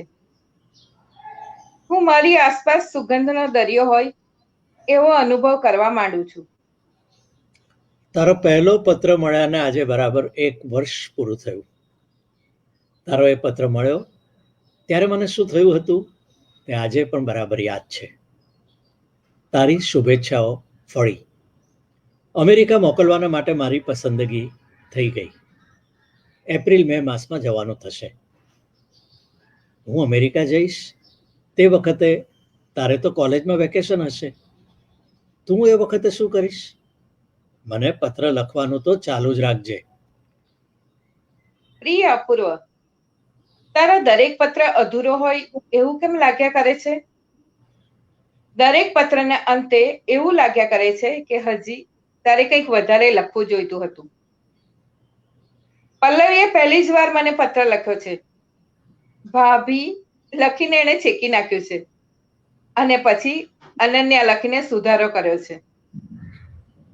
તને કોઈ સ્વપ્ન આવ્યું હોય તો મને લખજે. મને ખાતરી છે કે સ્વપ્નમાં હું તો હોઈશ જ. અપૂર્વ, 2 દિવસથી તાવ આવે છે. કોલેજ જઈ શકી નથી. ડોક્ટર કહે છે અઠવાડિયું આરામ કરવો પડશે.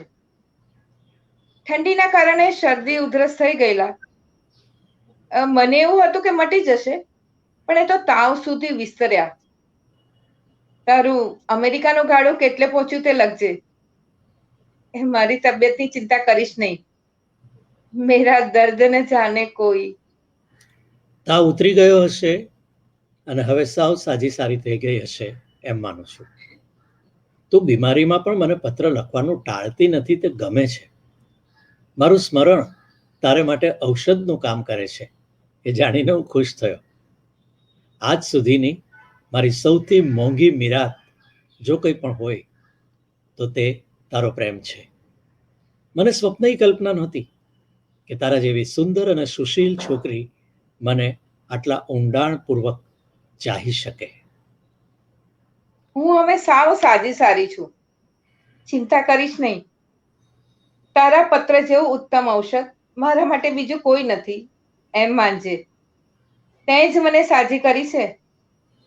પહેલા હું માત્ર ઉર્મિશીલ હતી. તારા પરિચયમાં આવ્યા પછી હું વિચારશીલ પણ બની છું એવું મને લાગે છે. એક ખાસ સમાચાર આપું. પપ્પાએ મમ્મીની સાથે તારે ગામ જવાનો એમનો નિર્ણય જાહેર કરી દીધો છે. આ પછી આવતા અઠવાડિયે જવાનું રાખશે. તને કોઈ પણ રીતે જાણ કરીશ. પપ્પા તો કહેતા હતા કે મારે અને તારે પણ એ વખતે ત્યાં હાજર રહેવું. હું તો કંઈક અનુકૂળતા કરી લઈશ. તું આવીશ ને? મમ્મી પપ્પા સાથે આપણે બંને ત્યાં હાજર રહેવું જરૂરી જણાય તો મને લાગશે. હું ફોન કરીને તને પૂછી લઈશ. મેં હજી સુધી તને ક્યારેય ફોન કર્યો નથી. ફોનમાં આપણો અવાજ પરસ્પર કેવો લાગતો હશે જાણવાના માટે પણ આ વખતે તને ફોન કરીશ. પવનના સુસવાટાથી બારી પછડાઈ રહી છે. તારામાં મગ્ન બની ગયો તે જાણે એને પણ માન્ય નથી. અપૂર્વ, હું તને મળું છું ત્યારે તને એકલાને નથી મળતી, તારા પરિવારને પણ પામું છું. એકના સ્વીકાર સાથે અન્યનો પણ સ્વીકાર. હું પલ્લવીની ભાભી હોઈશ, તારા પપ્પા મમ્મીની પુત્રવધુ હોઈશ, અને તારે માટે પત્ની અને પ્રેયસી બંને હોઈશ. હું આ વિચારું છું ત્યારે પણ મારું હૃદય ભાવ વિભોરતાનો અનુભવ કરે છે. વિચારું છું ત્યારે એક પ્રકારનો રોમાંચ અનુભવાય છે. એક નવા જીવનનું સપના મારામાં અત્યારથી જ આસોપાલવના તોરણ બાંધી જાય છે. આ વખતે તારા ગામની ટેકરી પર ગયા ત્યારે મને લાગ્યું કે આપણો સંબંધ પણ હવે એક ઊંચાઈને આંબી ગયો છે. તું પાસે હોય ત્યારે તારી સાથે નથી વર્તી શકતી તે હવે કલ્પનામાં નિમંત્રું છું ત્યારે વર્તી લઉં છું. તું શું કરતો હોઈશ અત્યારે? શું વિચારતો હોઈશ? અનન્યાની સ્નેહ યાદ. આપણે જીવનભર સાથે રહેવાનું છે તે વિચારથી મારું હૃદય પણ રોમાંચથી ધબકવા લાગે છે. હું એક પુરુષ, હું એક પતિ, હું એક મિત્ર, કેટલા સ્વરૂપે હું પણ મને જોવા લાગ્યો છું. હજુ તો સગાઈ અને લગ્ન જેવી બે ઘટનાઓ બનશે ત્યારે આપણે સામાજિક રીતે જોડાયા ગણાઈશું. દુનિયા આખી જ્યારે વેલેન્ટાઇન્સ ડે ઉજવતી હતી, ચારે તરફ જ્યારે પ્રેમના ફુવારા ચિતરાયા, ત્યારે આપણે મેઘધનુષના રંગો પૂર્યા. અપૂર્વની સ્નેહ યાદ. પ્રિય અપૂર્વ, હું તને પ્રેમ કરું છું કે તારી ચિંતા કરું છું, કે પછી પ્રેમ છે એટલે ચિંતા કરું છું, મને કંઈ સમજાતું નથી. પણ એટલું ચોક્કસ છે કે હવે તું મારી અડોઅડ નથી, મારામાં ઓતપ્રોત છે. મને તું યાદ આવે છે એટલા જ બધાની યાદ આવતા હશે. અનન્યાની સ્નેહ યાદ. અમેરિકાના વિઝા માટે મારે 15 દિવસ મુંબઈ જવાનું છે. હું હજી સુધી મુંબઈ ગયો જ નથી. કહે છે કે મુંબઈ માણસને ગળી જાય છે. આપણે બંને ગમે એટલા દૂર હોઈએ તો પણ દૂર ક્યાં છીએ? મુંબઈથી આવીને તરત પત્ર લખજે. અનન્યા. મુંબઈ જઈ આવ્યો. અમેરિકાના વિઝા મળી ગયા. બધું બહુ આસાન લાગ્યું. કેટલાક મૂંઝારા અકારણ હોય છે. હવે મારે અમેરિકા જવાનું નક્કી. ઘરે પત્ર લખું છું. આવતા અઠવાડિયે પરીક્ષા પૂરી થઈ જશે. અલવિદા. પછી ગામડે ચાલ્યો જઈશ અને કહી દઈશ આ હોસ્ટેલને અલવિદા. પલ્લવીનો પત્ર હતો. તે લખતી હતી કે ભાભીને લઈને અમેરિકા જજે. એને વિચાર આવ્યો એવો વિચાર મને કેમ નહીં આવ્યો? તને તો આવ્યો હશે ને? અપૂર્વની સ્નેહ યાદ. તું અમેરિકાથી પાછો તો આવીશ ને? તું ત્યાં જ રોકાઈ જાય તો પછી મારું શું? તું સાચે જ જઈશ? આમે તું મારી નજર સામે ક્યાં હતો? તું ગામડે હોય કે અમેરિકા, શો ફેર પડે છે? પત્રો લખવાનું તો ત્યાંથી પણ થશે જ ને. તું જઈશ ત્યારે મને લાગશે કે તું ગયો, પણ એવું પણ લાગશે કે તું જતી વખતે જે હોઈશ તે કરતા પાછો આવીશ ત્યારે તારા તેજમાં ઉમેરો થયો હશે. વિમાનમાં બેઠો બેઠો આ પત્ર લખી રહ્યો છું. બહુ રોમાંચક લાગે છે. માછલી હોડીમાં બેસીને ફરવા નીકળે તેવો આ અનુભવ છે. ધરતીના આધાર વિનાનો છું, છતાં ગતિ તો કરું જ છું. ગામની ટેકરીની ટોચે બેઠા બેઠા જેને નિરખ્યા કર્યું હતું એ અસીમ આકાશના ગર્ભમાં હું તીરની જેમ પ્રવેશ્યો છું. એરપોર્ટ પર તારા અને મારા કુટુંબનો મેળાપ યાદગાર બની જાય તેવો રહ્યો. હવે તો તું સ્વપ્ન જોશે ત્યારે હું જાગતો હોઈશ. આ પત્ર અંતરિયાળ લખ્યો ગણાય. પત્ર લખવાની આવી સ્થિતિ જિંદગીમાં ભાગ્યે જ આવતી હોય છે. અપૂર્વની સ્નેહ યાદ. તારો પત્ર વાંચતા વાંચતા રડી હોઉં તેવું પહેલી વાર બન્યું. તારું વિમાન ઉડ્યું એ ક્ષણે જ મને ધ્રાસકો પડ્યો. મને લાગ્યું કે હું સાવ એકલી પડી ગઈ. આમ તો હું એકલી ક્યાં છું? મારું અને તારું કુટુંબ છે, પણ કોણ જાણે કેમ તું નથી એવા ચિત્તમાંથી કેમય કરીને નીકળતી જ નથી. પ્રિય અનન્યા, ન્યુયોર્કના એરપોર્ટ પર પગ મૂક્યો ત્યારે કોલંબસને થયો હશે તેટલો આનંદ મને થયો. આંખો પોળી થઈ થઈને અમેરિકાને ઉલેચવા લાગી છે. અપૂર્વની સ્નેહ યાદ. તું અમેરિકાથી પત્ર લખે કે ચંદ્ર પરથી? તું મને પત્ર લખે છે એ જ મારે મન એક ઘટના છે. અત્યારે તો રાત તારી પાસે છે. કહે છે કે અમેરિકામાં વસતા લોકોને પણ સ્વપ્નો તો આવતા જ હોય છે. સ્નેહ યાદ. ન્યુયોર્કની એક બુકશોપમાં બેઠો બેઠો આ પત્ર લખું છું. હા, લીઝા સાથે રહેવાનું વધારે બને છે. એ ફ્રાન્સથી આવીને વનસ્પતિ શાસ્ત્રમાં રિસર્ચ કરે છે. મારી જ ઉંમરની હશે. ઊંચી, પાતળી, ગોરી, અણીદાર નાક, મોટું કપાળ, ચહેરો ભરાવદાર. એના મા બાપ છૂટાછેડા લઈને ફરીવાર બીજે પરણી ગયા છે. તે એક ચાઇલ્ડ કેર સંસ્થામાં મોટી થઈ. અભ્યાસમાં હોશિયાર. પ્રાઇવેટ કંપનીમાં પાર્ટ ટાઈમની નોકરી કરતા કરતા ભણતી થઈ.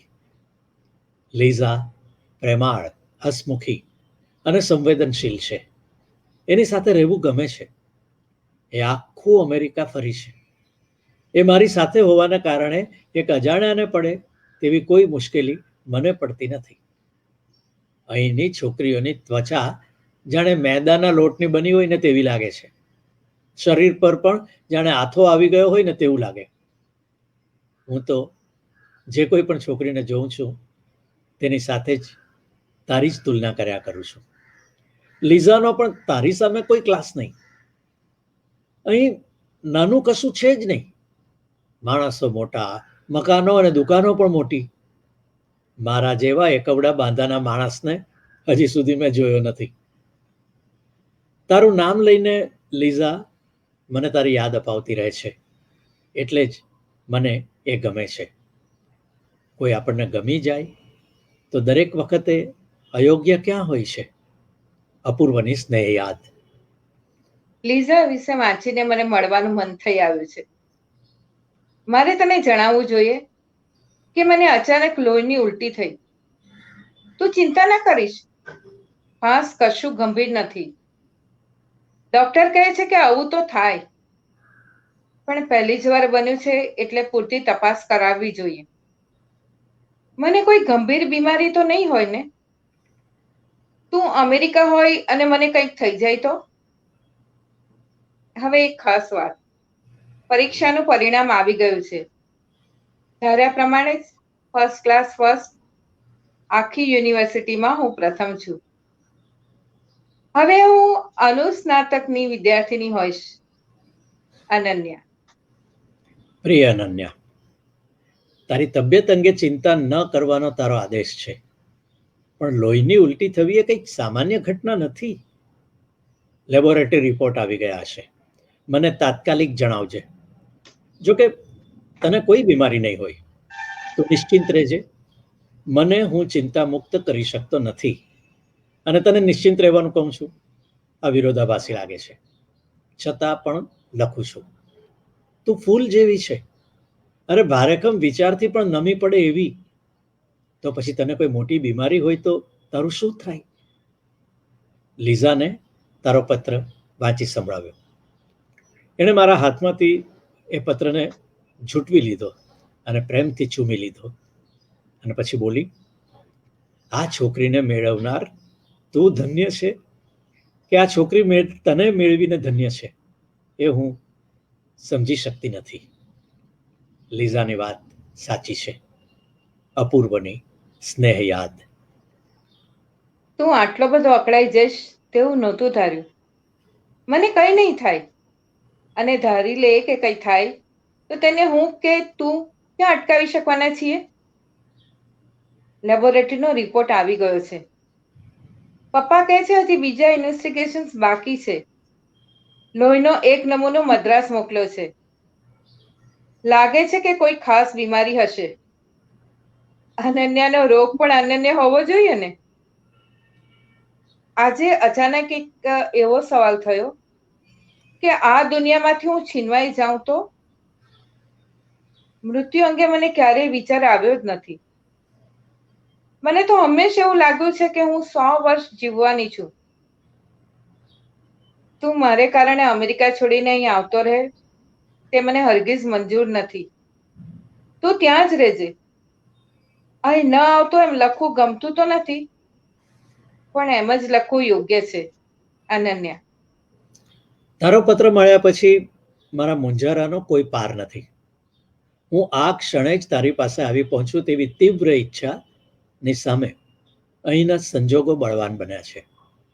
નિમંત્રણ આપનાર આ યુનિવર્સિટી હજી 2 અઠવાડિયા સુધી મને છોડે તેમ નથી. કોણ જાણે કેમ, પણ તારો પત્ર હાથમાં લઉં છું ને લાગ્યા કરે છે કે હવે પછી તારો પત્ર આવશે તો ખરો ને. મન નબળા વિચારે ચડી જાય છે. હું અહીં હું અને તને કંઈ થઈ જાય તો? અરે, હું આ બધું શું લખવા માંડ્યો કંઈ સમજાતું નથી. ઊંડે ઊંડે ભય પ્રસરી રહ્યો છે. અપૂર્વ, તને ખુશ ખબર આપું? મદ્રાસથી મારા લોહીનો રિપોર્ટ આવી ગયો છે. મને કશું જ નથી. રિપોર્ટ મેં વાંચ્યો તો નથી, પણ પપ્પાએ વાત કરી. પપ્પાએ મને એમની પાસે લઈને એટલું બધું વહાલ કર્યું કે મને લાગ્યું કે એ પડે જ હું મરી જાઉં ને તો પણ વાંધો નહીં. દીકરીને વહાલ કરતો પુરુષ એ બાપ પુરુષ નથી હોતો, કેવળ બાપ હોય છે. હવે તો તું નિશ્ચિંત છે. હવે તારું કામ નિરાંતે આટોપજે. પણ હું મૃત્યુની લગોલગ જઈ આવી. બહુ બિહામણું ને વિકૃત સ્વરૂપ છે મૃત્યુનું. અનન્યા. તારો છેલ્લો પત્ર મને તારા આજ સુધીના બધા પત્રોમાં સૌથી વધારે વહાલો લાગ્યો. મારો જીવ ઊંચો થઈ ગયો હતો. ચિત્ત એવું ખરાબ વિચારવા લાગ્યું હતું કે તને કેમ લખું? આ દુનિયામાં તું ન હોય તો મારે જીવીને શું કરવું છે? મમ્મી પપ્પાને પ્રણામ કહેજે. પપ્પાને ખાસ પૂછજે કે દીકરી ગળે વળગે તેને બંધન કહેવાય કે મુક્તિ? લીઝા તને યાદ લખાવે છે. સંભવ છે કે હજી એકાદ મહિનો હું અહીં રોકાઈ જાઉં. તે હવે નિશ્ચિંત રહેવાની ખાતરી ઉછરી છે એટલે આ સંભવને પ્રગટવા દઉં છું. અપૂર્વની સ્નેહ યાદ. તાક. લીઝાનો ફોટો મોકલું છું. એ આપતી જ નહોતી, પરાણે મેળવ્યો. Wow, wonderful. Liza is Liza. So sweet, so pretty. તસવીરમાં આટલી સુંદર છે તો વાસ્તવમાં કેટલી સુંદર હશે. ઊંડે ઊંડે મને લીઝા તરફ કોઈ અજબનો આત્મીય ભાવ જાગ્યો. મને લાગ્યું છે કે લીઝા જાણે મારું જ બીજું સ્વરૂપ છે. એમ કહું કે અમે બંને જાણે એક જ છીએ. She is so cute. તું એનાથી અંજાઈ ન જાય તો મને નવાઈ લાગશે. લીઝા અંગે વાંચીને ખ્યાલ આવ્યો કે તે તને ખરેખર અંતરના ઊંડાણથી ચાહે છે. તને કોઈ ચાહે તે વાતનો મને ગર્વ છે. તું એ અપૂર્વ છે જે મને ચાહે છે. તને કોઈ ચાહે તો ચાહે. હું માનું છું કે લીઝા તારી સાથે છે એટલે હું નિશ્ચિંત છું. તારા જેટલું જ ગૌરવ મને લીઝા માટે પણ છે.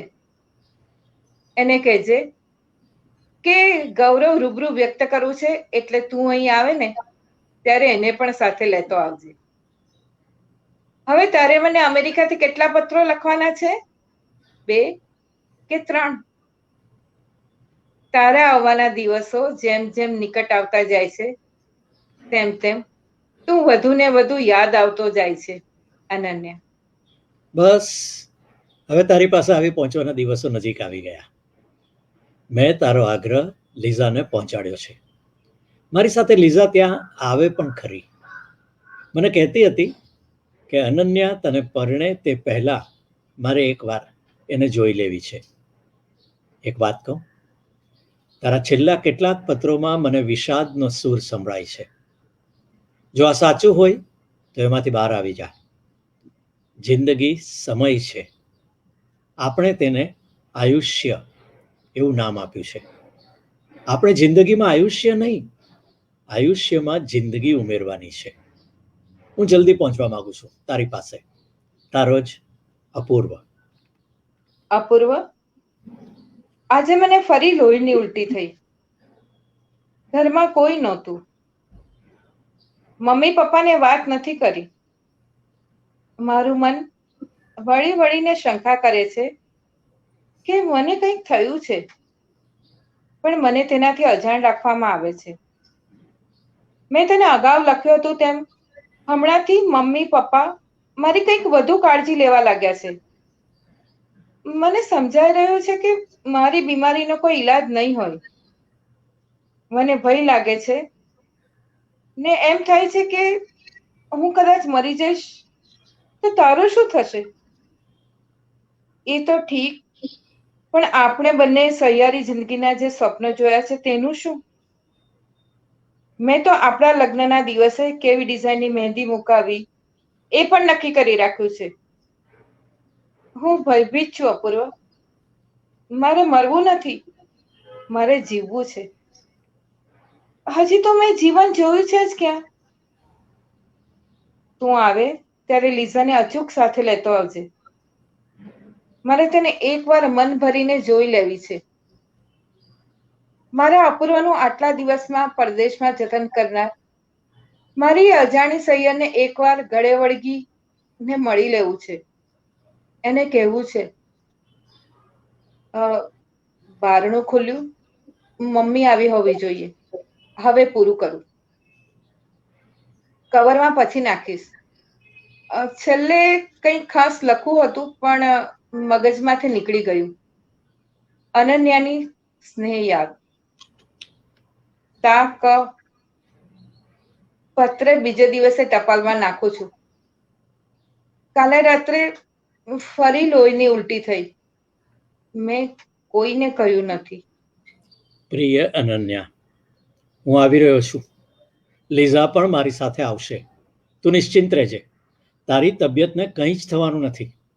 અને થયું પણ હશે તો મને જોતાની સાથે જ તું સાજી નરવી થઈ જશે. તારી પાસે મૃત્યુ ફરકી પણ ન શકે. તારા સૌમ્ય અને શાલીન સ્મિતની ગરિમાની પાસે એનું કાબર ચિત્રપણું લગીરે થંભી નહીં શકે. હવે મને તારી પાસે આવી ગયો જ સમજ.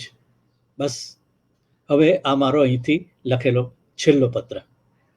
આ પત્ર પરબીડીયામાં મૂકીશ ત્યારે લાગશે કે જાણે એમાં હું ખુદ મુકાઈ ગયો છું અને અત્યારે જ તારી પાસે પહોંચવાના માટે નીકળી પડ્યો છું. અપૂર્વની સ્નેહ યાદ. પ્રિય અપૂર્વ, રાતના 12 વાગ્યા છે. તું અને લીઝા અહીં આવવા માટે ન્યુયોર્કના એરપોર્ટ પર પહોંચી ગયા હશો. સવારે તારો ફોન આવ્યો ત્યારે હું અર્ધબેભાન અવસ્થામાં હતી. પપ્પાએ તારી સાથે વાત કરી. તું આવે જ છે તે જાણીને એમણે મારી તબિયત વિશે તને કંઈ ન કહ્યું. સાંજે જોરદાર આંચકા સાથે લોહીની પુષ્કળ ઉલટી થઈ. ડોક્ટરે ધીમા અવાજે પપ્પાને જે વાત કરી તે બધું તો ન સમજાયું, પણ એટલું હું સમજી શકી કે હવે હું થોડા કલાકોની જ મહેમાન છું. મને બ્લડ કેન્સર છે અને કાઉન્ટડાઉન શરૂ થઈ ગયું છે. તું અહીં પહોંચે તે પહેલા તો હું આ દુનિયામાંથી નીકળી ગઈ હોઈશ. તને મારો આ છેલ્લો પત્ર છે. એ લખવા માટે બધાને પરાણે બહાર ધકેલ્યા છે. જીવનની છેલ્લી ક્ષણોમાં આ રીતે તો આ રીતે પણ તારી સાથે જીવી લેવું છે. તું આવશે ત્યારે પપ્પા તને આ પત્ર આપશે, પણ એ વાંચતી વખતે તારી આંખોને ભીની ના થવા દઈશ. તને મારા સ્મરણોના સોગંદ છે. હું તો હવે ચાલી, પણ તને એક જવાબદારી સોંપવી છે. તું જાણે છે કે મમ્મી પપ્પા માટે દીકરી ગણો કે દીકરો, એક હું જ હતી. હું નહીં હોઉં ત્યારે એમની સ્થિતિ શી હશે એ વિચારે ધ્રુજી ઉઠું છું. તું એમની કાળજી લેજે. મને યાદ નહીં કરે તો ચાલશે, પણ એમને જરાય ઓછું આવવા ન દેતો. તને ખબર નહીં હોય, પણ એ બંને મારા કરતા પણ તને વધુ ચાહે છે. આ વાક્ય 2 વાર વાંચજે. બીજું તો તને શું લખું? એમ થાય છે કે છેલ્લી ક્ષણ સુધી તને લખતી જ રહું. આ પત્ર મારા મૃત્યુના ઘંટનાદ સાથે જ પૂરો થાય, પણ આટલું તો માંડ માંડ લખી શકી છું. લીઝાને નજરો નજર જોવાની અબડખા અધૂરી રહી ગઈ. તમે બંને અહીં પહોંચો ત્યાં સુધી જો હું ટકી રહે તો મારા હાથે જ મેં તને લીઝાને સોંપી દીધો હોત. હું લીઝાને ભલે ન મળી હોઉં, પણ હું ચોક્કસપણે માનું છું કે એ તને બરાબર સમજી શકે એવી છોકરી હશે. લીઝાને કહેજે કે મારી છેલ્લી ઈચ્છા પૂરી કરે. તારી આંખોમાં આંસુ બનીને મારે આવવું નથી અપૂર્વ. મારે તો તારા હોઠ પર સ્મિત બનીને રહેવું છે. હું જતા જતા તારી પાસે એટલું માંગી લઉં કે ભલે તારા હોઠ પર અન્ય કોઈનો અધિકાર સ્થપાય, એક નાનકડા સ્મિત માટે મને નાનકડી જગ્યા તું આપીશ તો પણ તારી અનન્યાને પોતે જીવી રહી હોય ને એવું લાગશે. ખુશ રહેજે અપૂર્વ. લિખિતં અનન્યા, જે હવે રહી નથી.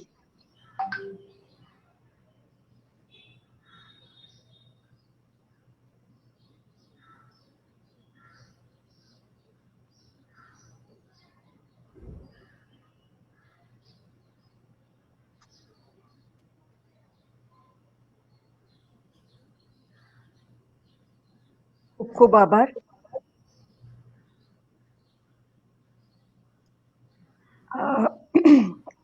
ચોક્કસપણે નિશબ્દ થઈ જવાય એવી અનુભૂતિ છે, અને કદાચ આપણે બધા જ મંત્રમુગ્ધ થવાથી શરૂ કરીને એકદમ નિશબ્દ થઈ જવાની અવસ્થામાં અત્યારે આપનો ખૂબ ખૂબ આભાર યામિનીબેન, નરેશભાઈ.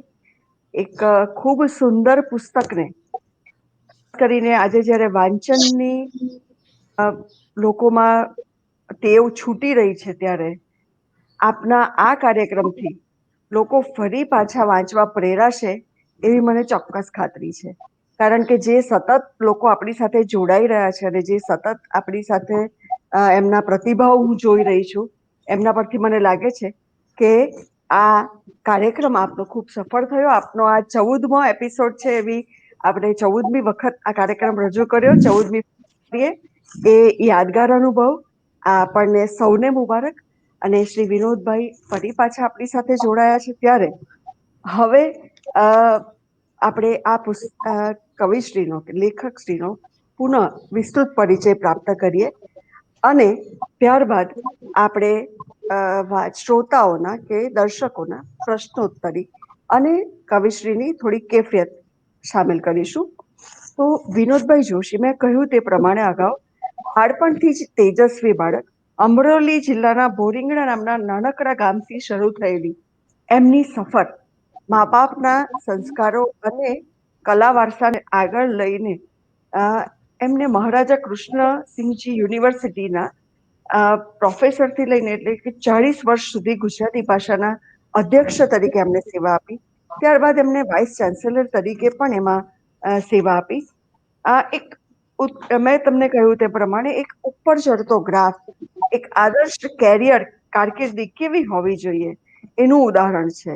એક ભારતીયને ગૌરવ થાય એવી વાત એ છે કે એમને આમંત્રિત ભારતીય કવિ તરીકે વિદેશોમાં અનેક વાર આમંત્રણવામાં આવ્યા, અને એ દેશોના નામ હું બોલું તો China, Japan, Kenya, USA, UAE, Thailand, Australia, Mauritius, Canada અને હજી તો વધારે ઉમેરાયા છે કે ઉમેરાશે.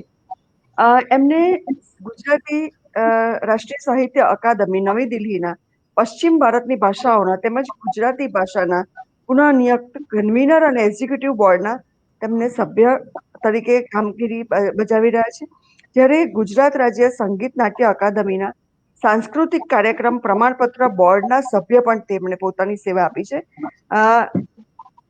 સાહિત્ય સેવા માટે ગુજરાત રાજ્ય ગુજરાત સાહિત્ય અકાદમીનો સાહિત્ય ગૌરવ પુરસ્કાર, કવિશ્રી દલપતરામ એવોર્ડ, શંકર જોશી એવોર્ડ, કવિશ્રી જયંત પાઠક પારિતોષિક, ક્રિટિક્સ એવોર્ડ, સંધાન રમણ જોશી પારિતોષિક, દૂરદર્શન અમદાવાદનો પ્રથમ સાહિત્ય શિરોમણી એવોર્ડ, રાષ્ટ્રીય સાહિત્ય શાયર એવોર્ડ, ભારતીય વિદ્યાભવન દ્વારા સમર્પણ એવોર્ડ, INTનો કલાપી એવોર્ડ, સંસ્કાર ભારતી એવોર્ડ, રાષ્ટ્રીય કલા કેન્દ્ર એવોર્ડ, ગુજરાત કલા પ્રતિષ્ઠાનનો કલા રત્ન એવોર્ડ અને છેલ્લે પ્રતિષ્ઠિત નરસિંહ મહેતા એવોર્ડ પણ 2018માં એમને પ્રાપ્ત થયો છે. અને આ એવોર્ડની યાદ, હાજી થોડું ટૂંકું કરશો પ્લીઝ?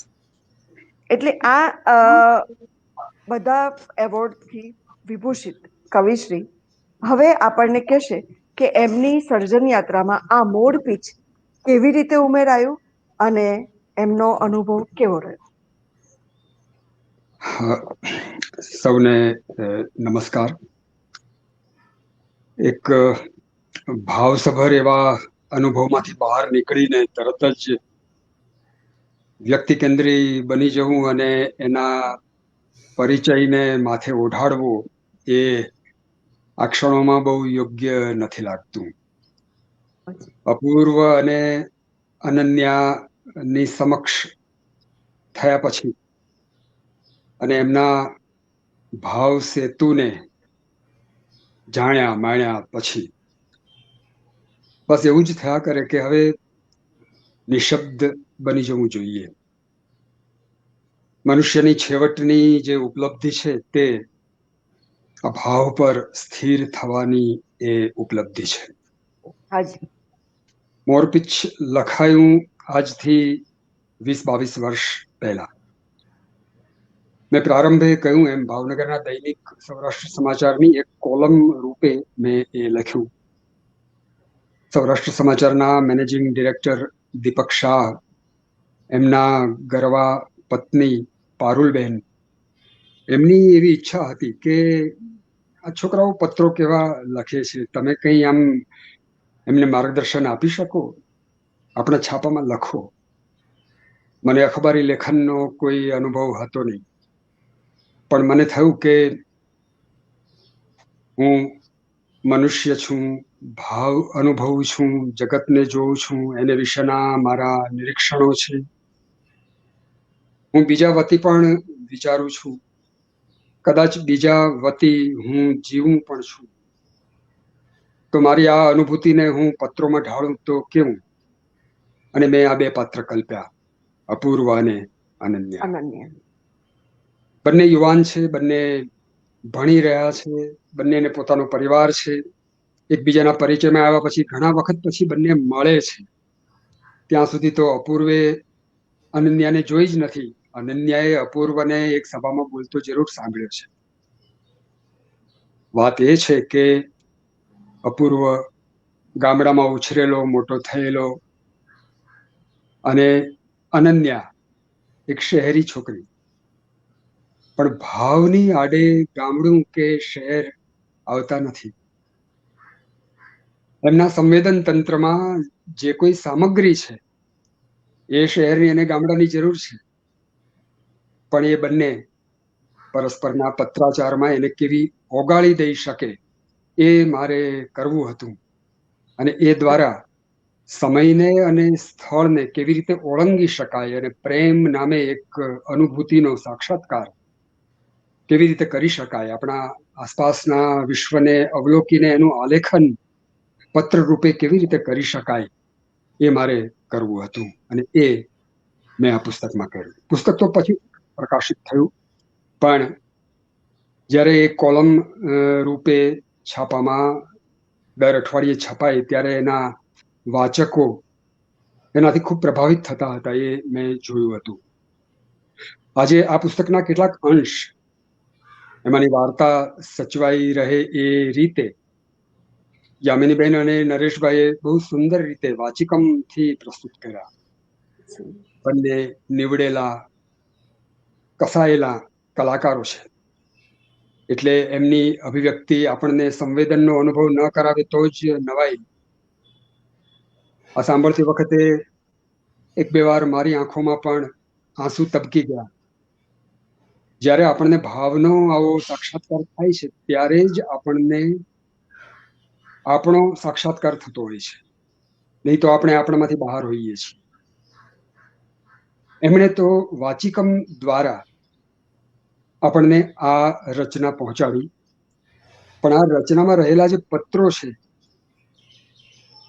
જે લખવાની હવે તો આપણને ફાવટ જ નથી રહી, એ દિશામાં આપણે વળી શકીએ, પ્રેરાઈ શકીએ અને એ રીતે પરસ્પરને જો સમજી શકીએ તો કેટલું સારું. અપૂર્વ અને અનન્યાના પરિવાર પણ છે આમાં. પલ્લવી નામે અપૂર્વની બહેન, લીઝા નામે અપૂર્વની એવી સહકારી મિત્ર જે એને અમેરિકામાં મળે છે. અપૂર્વનું અને અનન્યાનું કુટુંબ, અનન્યાની પોતાના પિતા સાથેની ગાઢ એવી અનુબંધની જે પ્રતીતિ, આ બધું જ આપણા સૌ કોઈનું છે. આ કેવળ અપૂર્વ કે અનન્યાનું નથી, આપણા સૌનું છે. એ સ્થળને ઓગાળી દે છે, સમયને ઓગાળી દે છે, વયને પણ ઓગાળી દે છે, અને કેવળ આપણી અંદર રહેલા આ ભાવ જગતને ખુલ્લું કરે છે. મને લાગે છે કે આ કૃતિ નિમિત્તે મારાથી આવું થોડું થઈ શક્યું છે. મારો સ્વભાવ કવિનો સ્વભાવ છે. હું ગદ્યકાર તરીકે મને પ્રતિષ્ઠિત નથી ગણતો, પણ પત્રોના ગદ્યમાં મારી કવિ તરીકેની કલમ નભી ગઈ છે એવું મને અહીં લાગ્યું છે, અને મને આ કરવાનો ખૂબ આનંદ આવ્યો છે. જે શ્રોતાઓ, પ્રેક્ષકો આપણા આ કાર્યક્રમમાં જોડાયા, એમને પણ આ સાંભળતા કેટલીક પ્રતીતિઓ થઈ હશે. એમની સાથે વાત કરતા મને આનંદ થશે. પણ આ 14મો પ્રયોગ છે, એમાંના 2-3 પ્રયોગનો તો હું સાક્ષી રહ્યો છું પ્રત્યક્ષપણે. હજી થોડા વખત પહેલા જ મારી ભાષા ગુજરાતી ના દિલ્હી એકમ દ્વારા ભાગ્યેન્દ્ર પટેલે આયોજન કરેલું, અને એમાં પણ યામિનીબેન અને નરેશભાઈ આનું વાચિકમ કરેલું. આજે સયાજી વૈભવ લાઇબ્રેરી, જે એક ગ્રંથાલયનું દાયિત્વ બજાવી રહી છે અને એક ગ્રંથને આવી રીતે એના વાચકો, ભાવકો સુધી પહોંચાડી રહી છે, એ પણ બહુ જ આનંદ થાય એવી વાત છે. ગ્રંથાલયને શોભે એવું આ કર્તૃત્વ છે. એક સર્જક તરીકે હું એ વાતનો પણ આનંદ અને આભાર બંને વ્યક્ત કરું છું. તમે સ્વાતિબેન રસ લઈને આ આખું આયોજન કર્યું, અને એ રીતે ઘણા બધા શ્રોતાઓ, પ્રેક્ષકોને આમાં સંમિલિત કર્યા, એને માટે પણ આનંદ અને આભારની લાગણી વ્યક્ત કરું. પણ મને જે કોઈ પ્રતિભાવો મળ્યા હશે એ હું તો જોઈ શક્યો નથી, પણ એમાંથી જો કોઈ પ્રશ્ન થયા હોય અને જો આપણી પાસે સમય હોય તો હું એના થોડા ઉત્તર આપી શકું જરૂર. આભાર શ્રી વિનોદભાઈ. આપને અમારા સયાજી વૈભવ પુસ્તકાલયના પ્રશાંતભાઈ પારેખે આવકાર પણ આપ્યો હતો અને પ્રતિભાવ પણ આપ્યો છે કે અદ્ભુત વાંચીકામ, એકદમ સુંદર શૈલી, પૂરેપૂરા ઓતપ્રોત બની રજૂઆત કરી અને ખૂબ સુંદર કૃતિ. ખૂબ આભાર અને ધન્યવાદ. ઘણા બધા છે અને પ્રશાંતભાઈ એમ પણ કહે છે કે શ્રી વિનોદભાઈ આપ શ્રી ઓસ્ટ્રેલિયાથી અમારી લાઇબ્રેરીના કાર્યક્રમમાં જોડાયા અને મોરપીંછ જેવી અદ્ભુત પ્રેમની કૃતિ રજૂ કરી એ બદલ આપનો ખૂબ આભાર. આપ જરૂરથી અમારા પુસ્તકાલયમાં રૂબરૂ આવજો. જરૂર. આજની હાજી આપ શ્રોતાઓને અને દર્શકોને પ્રશ્નો રજૂ કરવા માટે વિનંતી છે. એ લોકો પ્રશ્ન પૂછે એ દરમિયાન હું ચોક્કસ કહીશ કે આ કૃતિ એટલા માટે ઉત્કૃષ્ટ છે કારણ કે એમાં માત્ર પત્રો નથી, લાગણી તો છે જ છે, પણ આજે જેમ ફેસબુક પર ફ્રેન્ડ થાય છે લોકો મળ્યા વગર, એ એક અલગ વસ્તુ છે.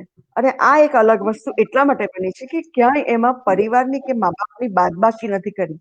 પહેલો મુદ્દો જે અમે આ નોંધ્યો તે કે આજના યુવાનો જ્યારે સંતાઈને કંઈ પણ પ્રેમ કરવામાં માને છે ત્યારે આ એક વિચાર જે આપણા મનમાં ઉદ્ભવ્યો એ ખૂબ સુંદર વાત છે. આની સાથે આપણે જાણીતા સર્જકોની કૃતિઓ પણ સાંકળી છે, પણ મને બહુ ખૂબ ગમ્યું. એમાં કલ્પનો પણ છે, ફિલોસોફી પણ છે અને પ્રકૃતિના ખૂબ સુંદર વર્ણનો પણ છે. એટલે આજની યુવા પેઢીને યોગ્ય દિશા નિર્દેશ મળે એવી આ રચના છે એવું મીતાબેન રાઠોડ પણ કહે છે. તો મયંકભાઈ પૂછે છે કે 20-22 વર્ષ પહેલા લખાયેલ આ પત્ર નવલના પાત્રોના નામો અપૂર્વ અને અનન્ય આપને કેવી રીતે સ્ફુર્યા? બહુ મજાનો પ્રશ્ન છે આ. મને હજી સુધી કોઈએ પૂછ્યું નથી. મને એમ હતું કે કોઈ પૂછે તો સારું. Thank you. અપૂર્વ અને અનન્ય બંનેનો અર્થ એક જ છે. એ અર્થમાં એ બંને એક છે એવું તો એમાં સ્વાભાવિક જ આપણે સમજી શકીએ. પણ આ એવા બંને પાત્ર છે જે એમનું જે ભાવ વિશ્વ અને એમનું જે વિચાર જગત પ્રગટ કરી રહ્યા છે અને પત્રમાં પ્રગટ કરી રહ્યા છે એ ઘટના અપૂર્વ છે. કારણ કે પત્ર લખવાની આપણી જે એક પારંપરિક પદ્ધતિ છે એ અહીં ખપમાં નથી લીધી. એમાં અપૂર્વતા છે. પેલી જે પારંપરિક પદ્ધતિ છે એમાં સંબોધનમાં આવતા ઘણા બધા નામ, તમારે ત્યાં વરસાદ હશે, અમારે ત્યાં નથી, હવે તમારી તબિયત સારી હશે, અમે બધા અહીંયા મજામાં છીએ, આ બધા કેટલાક, અને પછી લિખિતંગ 1 2 3 4 5 6 જેટલા નામ લખી શકાતા હોય.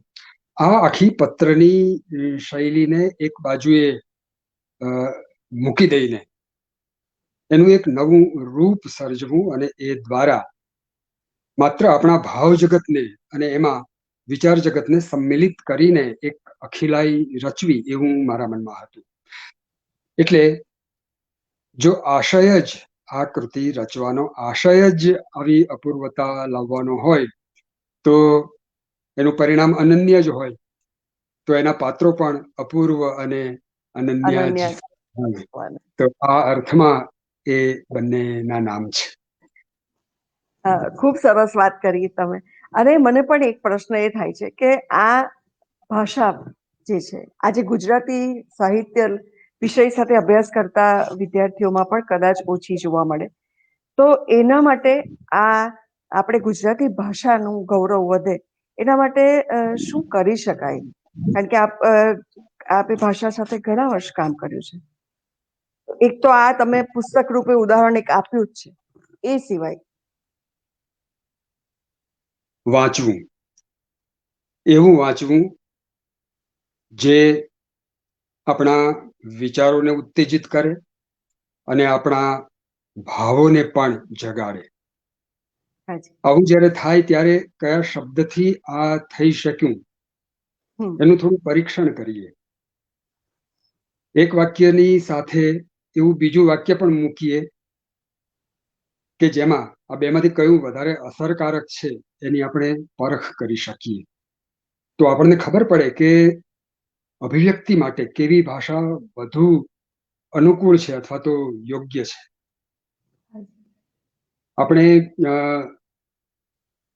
જે કંઈ વિચારતા હોઈએ એની અભિવ્યક્તિમાં સંતુલન લાવવાનો હંમેશા પ્રયત્ન કરતા હોઈએ છીએ, પણ એક વાત એ સ્પષ્ટ છે કે વિચારીએ છીએ એ ગતિથી આપણે લખી શકતા નથી, અને લખી શકીએ એના કરતા વધારે ઝડપથી આપણે બોલતા હોઈએ છીએ. આ વિચારનું, બોલવાનું અને લખવાનું, એમાં ભાષાનું જે રીતે આગળ પાછળ આવવું જવું થયા કરે છે એના ઉપર આપણું નિયંત્રણ આવવું જોઈએ. એ જો આવે તો આપણે આપણી શૈલી નિપજાવી શકીએ. નવું શબ્દભંડોળ મેળવવા માટેનો આપણે આપણા વાંચન દ્વારા પ્રયત્ન કરતા રહીએ, સંદર્ભોથી અમુક શબ્દોને સમજતા થઈએ, તો હું માનું છું કે ભાષા સાથેની આ પ્રકારની થોડી નિસ્બત એ આપણને ભાષા સમૃદ્ધિ તરફ લઈ જઈ શકે, અને એ દ્વારા આપણે વધુ ને વધુ આપણી ભાષાને આત્મસાત કરી શકીએ. બહુ જ મજાની, બહુ જ મોટી, બહુ જ મહાન એવી છે આપણી ગુજરાતી ભાષા. એના એક એક શબ્દ પ્રયોગને અને એની પાછળ રહેલા વાસ્તવને, રહસ્યને આપણે થોડું પરખતા થઈએ તો આપણે એનો મહિમા જરૂર કરી શકીએ. નિસ્બત સાથે હંમેશા લખ્યું છે આપે, તો મને એક પ્રશ્ન એ પણ છે કે તમે કૂંચી આપો બાઈજી કે મારો સાહેબો સૂતો ફળીએ એવા ગીતોમાં એક લાઘવ અને એક પણ શબ્દ એમાં એવો નથી કે જેના વગર ચાલી શકે, અને છતાં ખૂબ ઓછા શબ્દોથી આપે કાવ્યો લખ્યા, ગીતો લખ્યા, અને એની સાથે પ્રબંધ કાવ્યો જે ખૂબ લાંબા છે એવા કાવ્યો પણ લખ્યા. તો આ બંને શૈલી વચ્ચે કોઈ તકલીફ નથી પડતી કે ટચુકડી વસ્તુ લખવી અને વિસ્તૃત લખવી, એમાં ઘણો મોટો ફરક છે? બહુ મજાનો પ્રશ્ન કર્યો સ્વાતિબેન. એવું છે કે તમારી અંદર તો ઘણું બધું હોય, પણ તમારે જેમાં મૂકવું છે એ પાત્ર શું છે એ જાણ્યા વગર તમે તમારી અંદરથી આવતી વસ્તુને બહાર મૂકી ન શકો. આપણને ખબર હોય કે આપણી સામે એક પ્યાલો છે અને એમાં જેટલું સમાય એટલું જ આપણે મૂકી શકીએ એમ છીએ, અને જો દરિયો હોય તો એમાં કેટલું બધું આવી શકે, આનો તફાવત આપણું ચિત્ત કરતું હોય છે. એક વાત તમને કહું, આપણે જીવીએ છીએ 100 વર્ષ એમ ભલે કહેવાય, પણ આપણે હજારો વર્ષ જીવીએ છીએ. આપણી ઉંમરનો જે આંકડો હોય છે એ કરતા આપણે ઘણું બધું વધારે જીવી લીધું હોય છે, આપણી કલ્પનામાં, આપણા સ્વપ્નોમાં, આપણી સ્મૃતિમાં.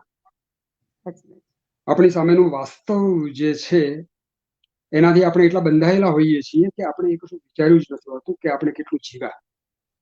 એટલે આપણી અંદર તો, એટલે ન કેવળ લેખકમાં પણ દરેક વ્યક્તિમાં અપાર કહી શકાય એટલું પડેલું હોય છે, અસીમિત, અને એને પોતાની સામે જે પાત્ર ઉપલબ્ધ થાય એમાં એને મૂકવાનું હોય છે.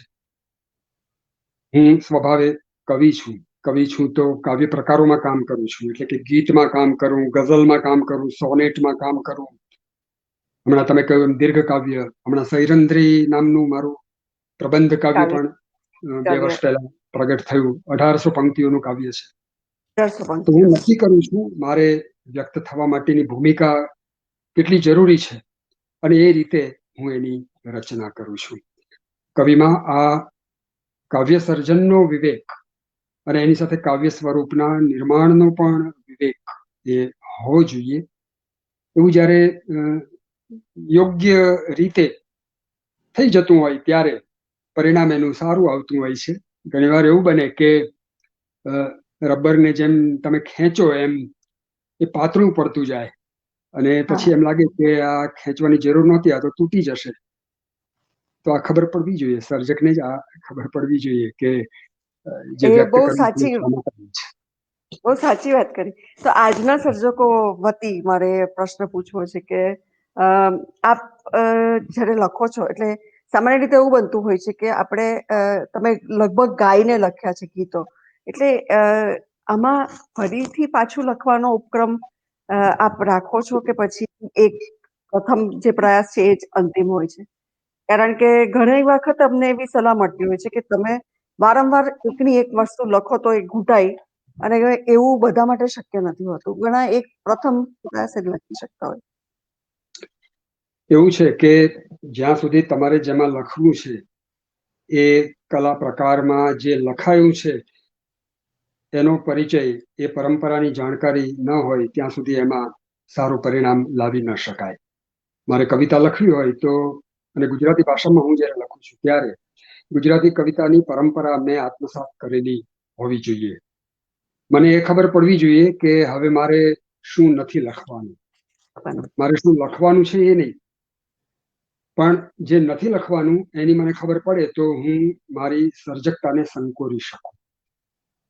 એવું થાય તો પછી મારી પાસે ભાષા, પછી મારી પાસે લય, પછી મારી પાસે શબ્દનું સંગીત, પછી મારી પાસે ભાવ સૃષ્ટિ, મારે એમાં આલેખન કરવું છે એ પ્રકારની કાવ્યાત્મક પ્રયુક્તિઓ, એ બધું આપોઆપ આવે.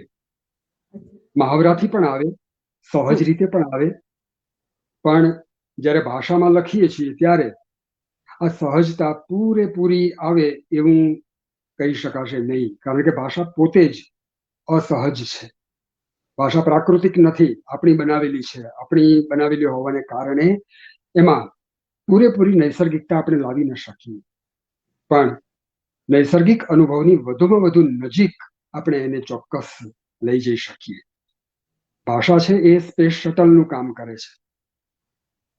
એ અવકાશમાં જે યાન છોડવાનું છે એને છોડીને પછી નીચે પડી જાય છે. ભાષાનું પછી મહત્વ નથી રહેતું. પણ આ સ્પેસ શટલ જો બરાબર ન હોય તો પેલું જે અવકાશમાં યાન છોડવું છે એ યોગ્ય રીતે છૂટી નથી શકતું. બરાબર છે, ખૂબ સુંદર વાત છે. આ અભિવ્યક્તિની રીત જ ખૂબ સુંદર છે, અને એટલે જ તમે આમાં પણ આ પુસ્તકમાં પણ મને હું ભૂલી જાઉં એ પહેલા કહેવાનું ગમશે કે આ 450 પાનાનું મૂળ પીચ પ્રવીણ પ્રકાશન દ્વારા આપ પ્રાપ્ત કરી શકશો. સયાજી વૈભવ પુસ્તકાલયમાં શ્રી વિનોદ જોશીના તમામ પુસ્તકો ઉપલબ્ધ છે. અને બીજું મારે છેલ્લો એક એ પ્રશ્ન પણ પૂછવો છે કે આપે એક વખત ઉલ્લેખ કરેલો કે પહેલા મેં પાત્રો સર્જ્યા અપૂર્વ, અનન્યા, પછી પાત્રો મને દોરી ગયા. તો એ પ્રક્રિયા વિશે આપ શું કહેશો? બહુ ગજબનો અનુભવ હોય છે આ એક સર્જક તરીકેનો. મારે જે રીતે આલેખન કરવું હતું એ રીતે આ પાત્રો મારી પાસેથી બહાર નથી આવ્યા. અરે, મારે કઈ અનન્યાને મૃત્યુ પામતી દર્શાવવી નહોતી. હા, મને અંત નહોતો ગમતો. મારે તો સુખાંત જોઈતો હતો. હાજી, પણ બધાને મને જ. થયું, બધાની કદાચ એ જ અપેક્ષા હશે. મને ઘણાએ કહ્યું પણ છે કે આ કૃતિનો અંત આવો શા માટે, અનન્યાને શા માટે તમે મૃત્યુ પામતી દર્શાવી? મને કોઈ એક તબક્કે એવું લાગ્યું કે પ્રેમ એ એક એવી ઉન્નત અવસ્થા છે જે શરીરથી બહારનો અનુભવ છે, અને એ શરીર દ્વારા થતો અનુભવ છે. અપૂર્વ અને અનન્યા બંને મળ્યા એટલે કે બંનેના શરીર પરસ્પરની સમક્ષ આવ્યા. આ એક પ્રત્યક્ષ દર્શન છે. પછી તો એ છૂટા પડ્યા છે. પછી તો એમના મનમાં, એમના હૃદયમાં પરસ્પર વિશેનો જે ભાવ જાગૃત થતો રહ્યો એ જ એમનો પ્રેમ છે.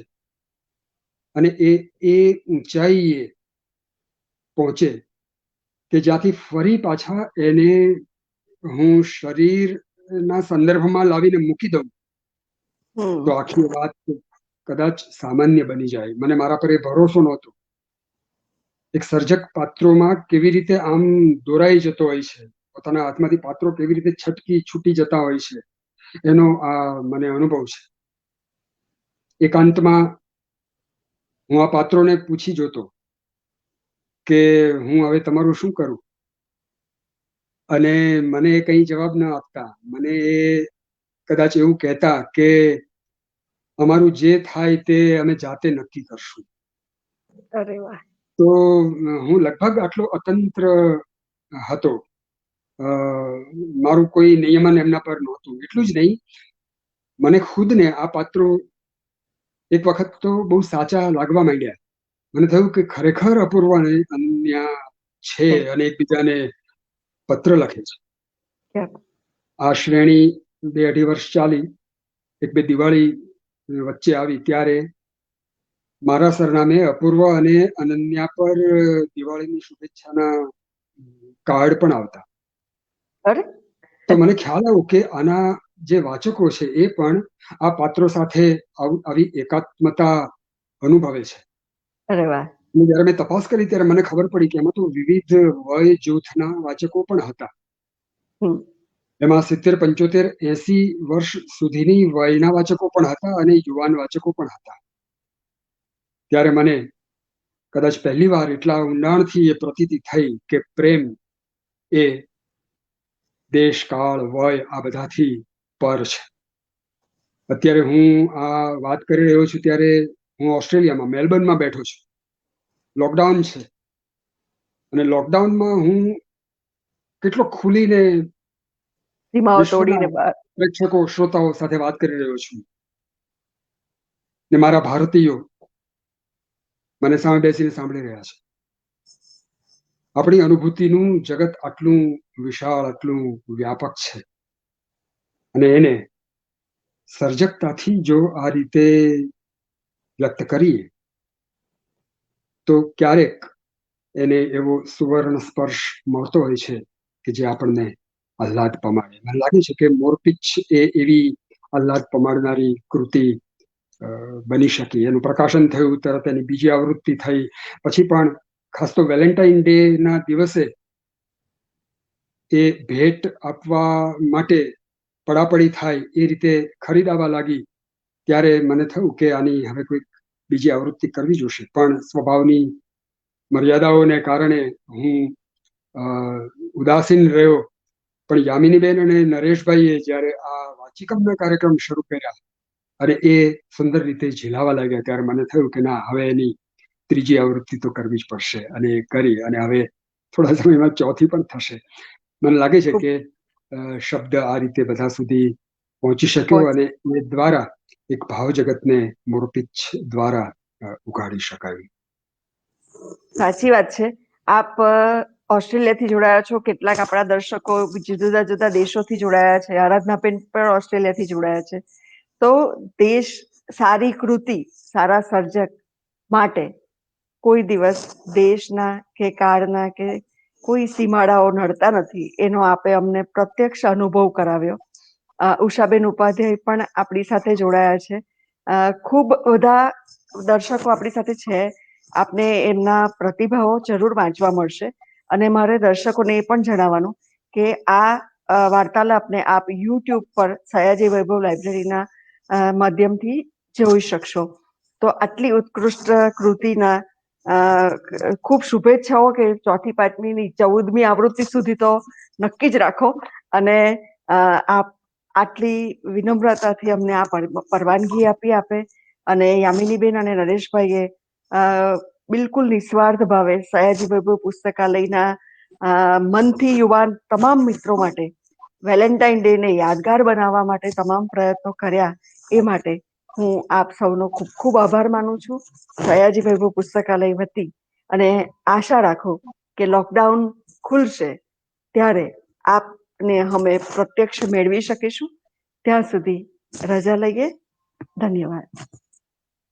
ધન્યવાદ. આભાર. આભાર.